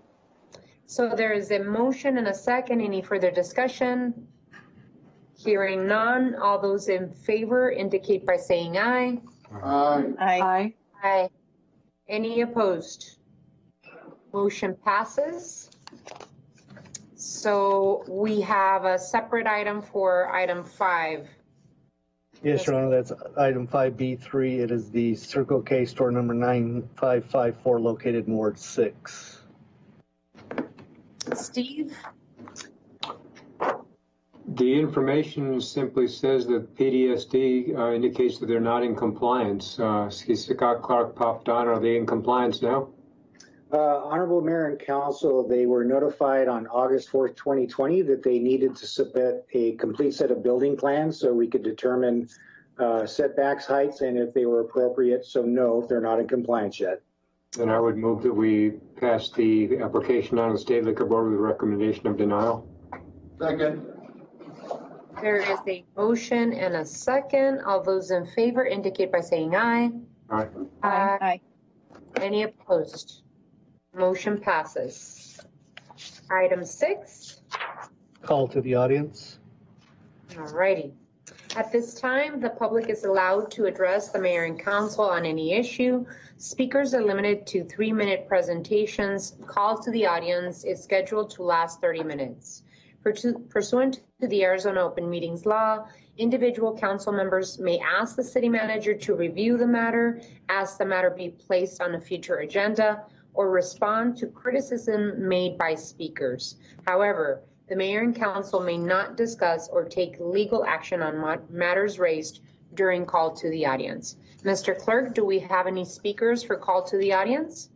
No, we don't, Your Honor. Right. Item 7. Consent agenda items A through G. Reports from the city manager on the consent agenda are received into and made part of the record. Mr. Clerk, you are requested to read the consent agenda. Your Honor, this evening's consent agenda, item A is approval of minutes. Item B is mayor and council meeting schedule for 2021. Item C is finance approval of fiscal year 2020 involuntary tort judgments. Item D is the final plat S20-043 Tucson Marketplace Phase 4 Lots 1 and 2. Item E is a pre-annexation and development agreement, notice of intention to increase application fees and scheduling the public hearing for December 8th, 2020. Item F is Tucson Code amending Chapter 7 relating to business regulations for third-party restaurant delivery services, prohibiting delivery of food from non-partnered restaurants, and establishing caps on commissions. This item will be considered separately. Item G is an intergovernmental agreement with Pima County Free Library District for conveyance of Mission Library. This item will also be considered separately. That's the extent of the consent agenda, Your Honor. Thank you. May I have a motion, please? Your Honor, I move that we pass and adopt all the items on the consent agenda with the exception of ones that have been pulled. Second. Move the matters on the consent agenda be approved with the exception of items F and G. There's a second. Let's go to roll call. Ms. Santa Cruz. Aye. Mr. Cunningham. Aye. Mrs. Lee. Aye. Mr. Fimbres. Aye. Mr. Kozaczek. Aye. Mayor Romero. Aye. Items on the consent agenda are approved on a vote of 6-0. I requested that we consider items F and G separately because I wanted to make sure that we talked about item F, which is relating to business regulations for third-party restaurant delivery services. Just wanted to make sure that we had the appropriate and correct information out there. My office worked diligently with the City of Gastronomy, the board of the City of Gastronomy, and the Tucson Metro Chamber Restaurant Advisory Council, as well as other restaurant owners. We also had the opportunity to speak with the industry. We spoke with a representative for DoorDash in helping give us input and feedback. And so we had the opportunity to take the advice and input from DoorDash. And I just wanted to make sure that we made it clear for the community to understand that this cap on delivery services are for a non-partnered restaurant, which means that it only applies to delivery for restaurants that have not gone into partnership with food delivery services. In other words, if you are a restaurant in town and have signed on the dotted line with DoorDash or Uber Eats or Grubhub or Postmates, and you've agreed to whatever they charge for delivering your food, then you've delivered your food. You've signed on the dotted line. What this is that the ordinance prohibits a third-party delivery service from advertising or arranging food delivery from a restaurant unless it first obtains an agreement and written authorization.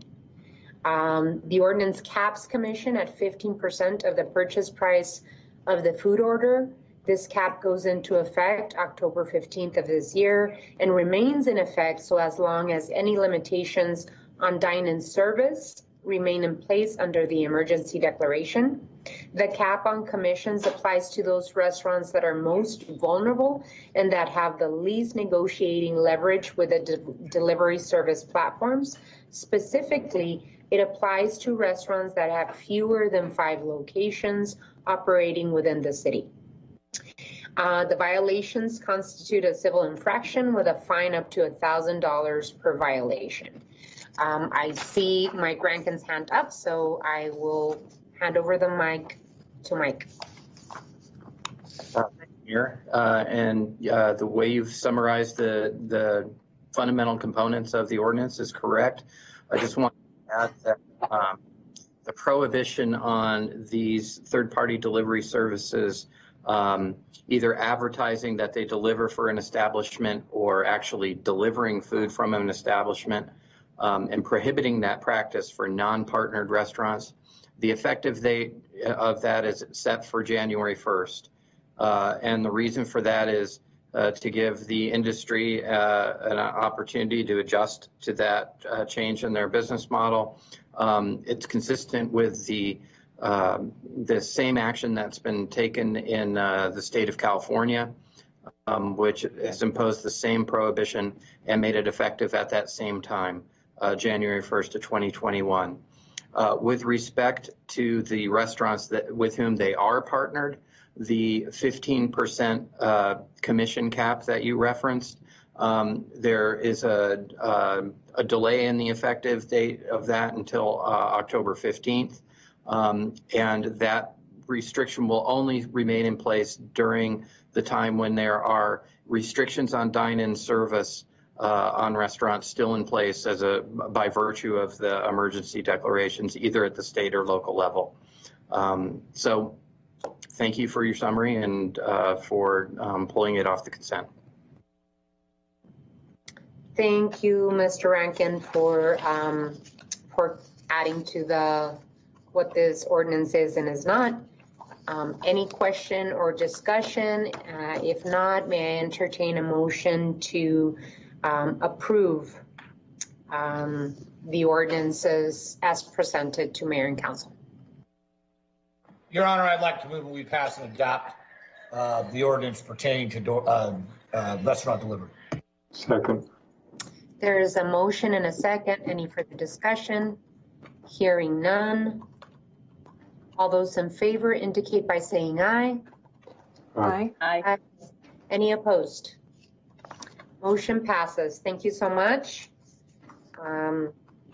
The second piece that I pulled from consent agenda is an intergovernmental agreement with Pima County Free Library District for the conveyance of the Mission Library.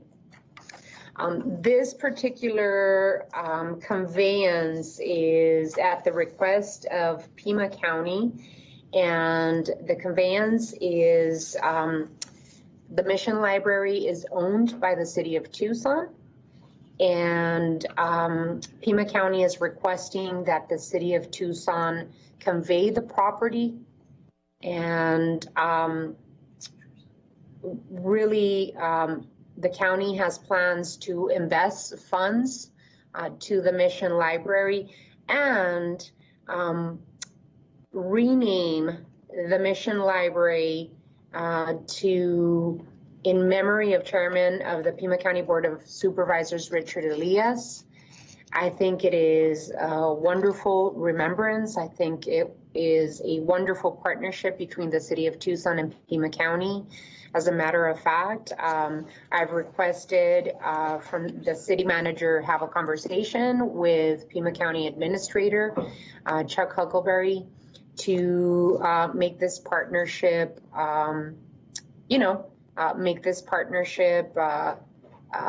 something that both the city of Tucson and Pima County can partner in. Both of us, right, are putting in funds. I know that Pima County is rehabbing Mission Library, investing up to $5 million, making it shiny and new. But I do understand that the city of Tucson, this is a great contribution to a great cause, and I want to make sure that the city of Tucson jumps on board with this remembrance of the late Chairman of the Board of Supervisors, Richard Elias, and offer the county any further assistance in the renaming process and the celebration, hopefully, whenever it's ready to be celebrated. And I think it's such a wonderful way of recognizing Supervisor Richard Elias, especially because he was such a proponent of literacy and helping children and adults learn to read. So great effort, and I just want to make sure that we all recognize this work, that we're doing a big piece of this partnership and recognizing the contributions of my friend, my dear friend, mentor, Supervisor Richard Elias, and just to let the county know that we're happy and we want to be part of the efforts. Mr. Ortega. Mayor, thank you for that introduction, and I won't add anything to it other than to just let you know, as a council and the mayor, obviously, the county is looking tentatively at October 20th at 10 a.m. As a formal ceremony. I do expect that they will finalize that hopefully today, or we're supposed to finalize it today. I suspect that you will get noticed either tomorrow or later in the week. So I do want to let you know that it is an invitation from the county for the mayor and the city council to participate and attend that ceremony, because it is important to everybody. As soon as I hear a more formal date and time, I'll let you know, but I'm thinking it's going to be the October 20th at 10 a.m. Thank you, Mayor. Thank you so much. And just to reiterate our support, what a wonderful step to take in remembrance of Supervisor Richard Elias, and the contribution on the part of the city of Tucson, although we have not yet performed a formal appraisal. According to our real estate department, we believe the land and existing building to have a value in excess of about $2 million. So that is wonderful to hear, and we're ready to move forward. So with that, I'd like to entertain a motion to approve the conveyance of the Mission Library to the Pima County Free Library District. So moved. So moved. Second. There is a few motions in a few seconds. Thank you so much for consideration, and this is a wonderful step forward. So without any further discussion, all those in favor indicate by saying aye. Aye. Aye. Aye. Aye. Opposed? Motion carries. Item 8. Zoning C92004 4D properties Campbell, Benson, R1, MH1, and C2 to OCR1. City Manager's Report. City Manager's communication number 324 dated October 6th is received into and made part of the record. This is a request to rezone approximately 23 acres from R1, MH1, and C2 to OCR1 zoning. The rezoning site is located east of Kino Parkway, south of Kino Sports Complex, between Benson Highway and Julian Wash, approximately 1/2 mile south of Interstate 10. The zoning examiner and staff recommend approval of the OCR1 zoning. Is the applicant present or a representative present tonight? Good evening, Madam Mayor. Yes, I am. Brian Underwood, the applicant with the Planning Center. Thank you, Brian, for your patience tonight. I know that I've been seeing you sit there and listen to the entire meeting. Are you agreeable to the proposed requirements? Yes, we are, Madam Mayor. Thank you so much. What is the council's pleasure? Madam Mayor, I move to authorize the request as recommended by the zoning examiner. Is there a second? Second. Any discussion? Yes, Madam Mayor, I just want to make sure in the zoning examiner's recommendation, the 2 billboards will be removed from the property within 2 years. Will this be done? Madam Mayor, Councilmember Fimbres, yes, they will be removed within 2 years. Okay, thank you. Thank you so much. All those in favor indicate by saying aye. Aye. Aye. Aye. Any opposed? Motion carries. Thank you, Mr. Underwood. Have a nice evening. Item 9. Finance, authorizing the sale of certificates of participation series 2020, resolution number 23243. Mr. Clerk, City Manager's communication number 330 dated October 6th is received into and made part of the record. Mr. Clerk, you are requested to read Resolution 23243 by number and title only. Resolution number 23243 relating to real and personal property, authorizing the execution and delivery of an equipment lease, a lease purchase agreement, amendments to lease purchase agreements, depository trust agreement, and a continuing disclosure undertaking, acknowledging and approving the execution of a certificate purchase agreement or similar agreement providing for the sale and purchase of the 2020 certificates and amendments and supplements to a declaration of irrevocable trust and the sale and delivery of one or more series of certificates of participation and refunding certificates of participation in the lease purchase agreements pursuant thereto and declaring an emergency. Mr. Clerk, I just have a question before we proceed with taking a motion in a second and further discussion. Just wanted to make sure that staff is requesting approval to refund existing bonds and obtain new certificate of participation or COPs. And the refund, the ask that we have in front of us today would be to refund up to 16.96 million of taxable COPs. I know that inclusive in the memo, it talks about a new issuance, a $50 million issuance, and that we do not have that as an option to vote on that today. So just wanted to make sure that we clarified. Mr. Ortega.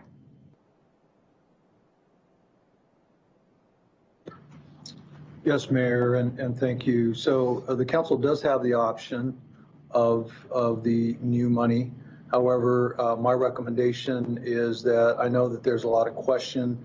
We gave you 2 projects as examples of capital investment that can be looked at. I know that there was a lot of lively discussion during the study session on the POBs or on the pension obligation bonds. This is a very similar discussion. It really is an opportunity for the council, that second part of it, that new money part of it, to understand that there are financing options available. One of the pieces, as you recall, from the pension obligation bond discussion is that we are at virtually record low interest rates. And so I wanted to make sure that there was a plenty of conversation going on with the council to know that there are financing options. Again, I didn't want to get bogged down on the projects that we included. Those were just examples. They are not ready today for us to proceed with that. But if the council would like to explore financing opportunities, we're happy to do that. I just wanted to make sure that you knew there's an option for us to do that. If the council gave us direction to proceed, clearly we can do that post haste.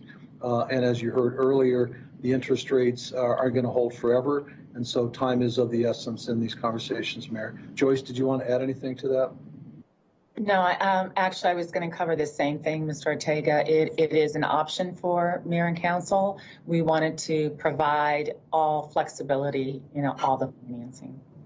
Thank you so much, Joyce and Mr. Ortega. I know that there's a possibility of using COPs.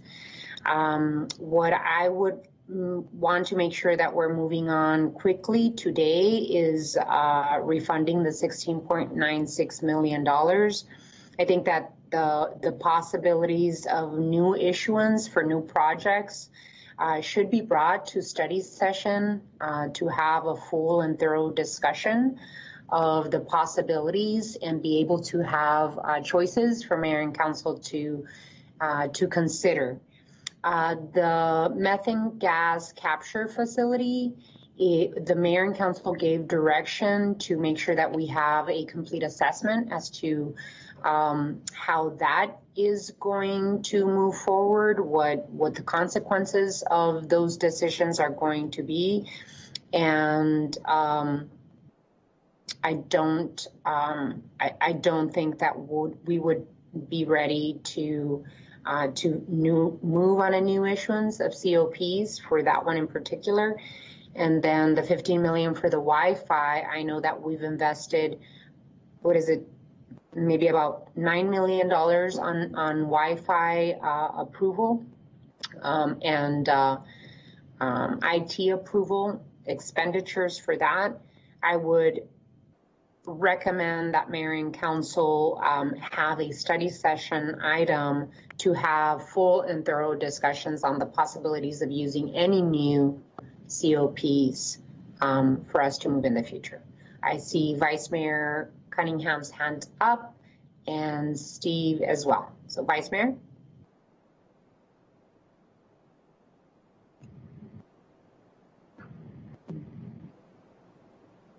Vice Mayor, I think you're muted, sir. So are we going to issue another 17? We're going to issue 17 mil to retire 17 mil and then build capacity for 33, or are we going to take one time, pay off that 17, and then issue for another 50? I mean, I'm just trying to, let me get a little clarity here. To reissue or refund the $16.96 million, I think that that's the best way to proceed today. And according to the memo by Ms. Garland, that there is a possibility of borrowing COPs for other projects. I understand that, Madam Mayor. I just want to know if we looked at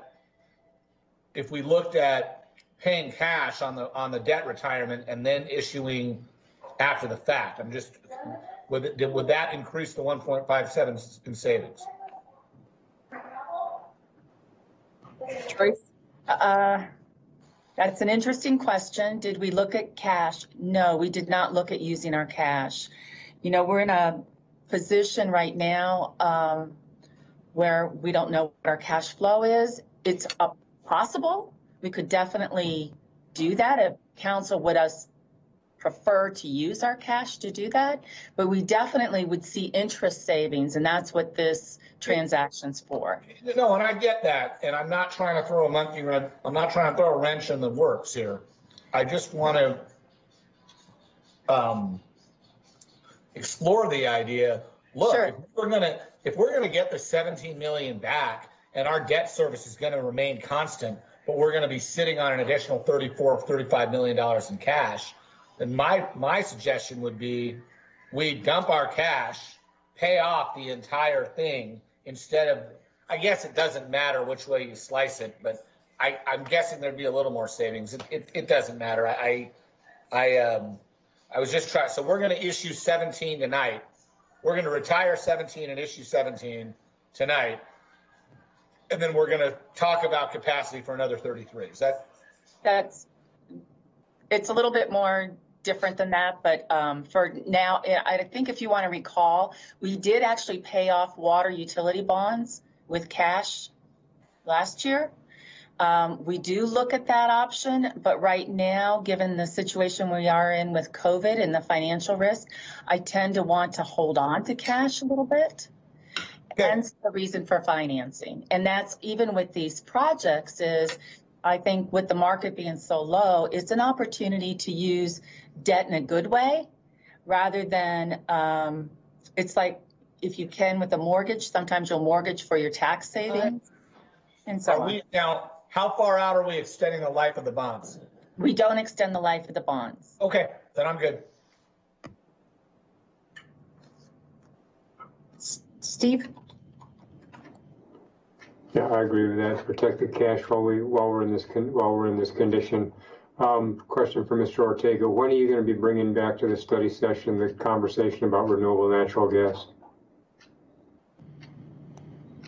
Mayor, Councilman Kozaczek, we've still got some work to do on the assessment that the council asked for at the last meeting. So it'll still be a little bit before we'll be ready to come back. It won't be at the next meeting. Well, no, November maybe? Yeah, I'm thinking towards the end of November, maybe early December. It will take us a little bit to do that. Could you tell us a little bit more about where you are in the process, Mr. Ortega? Is there I know that last time we moved and approved that we conduct a life cycle assessment to evaluate the existing and new proposals regarding methane gas capture. So, Mayor, I've not received an update recently on that. I know that I can get that for you post haste. I just don't have it at my fingertips. I know that we were looking at hiring a consultant to help us with that. I just don't know what the exact status of that is right this minute now. alrighty. So I think the most appropriate thing to do would be to move for refunding the 16.96 million. And then decide how we move forward with additional discussion of new COPs, of issuing new COPs, and what type of projects the mayor and council would want to see funded with COPs. Yeah, I'd move that. All right, so there is a motion. Is there a second? There's a motion and a second. Any discussion? Hearing none. Roll call. Mrs. Lee, Aye. Mr. Kozaczek, Aye. Ms. Santa Cruz, Aye. Mr. Fimbres, Aye. Mayor Romero, Aye. Mr. Cunningham. Aye. Motion passes by a vote of 6-0. Item 10. Adjournment. Nice.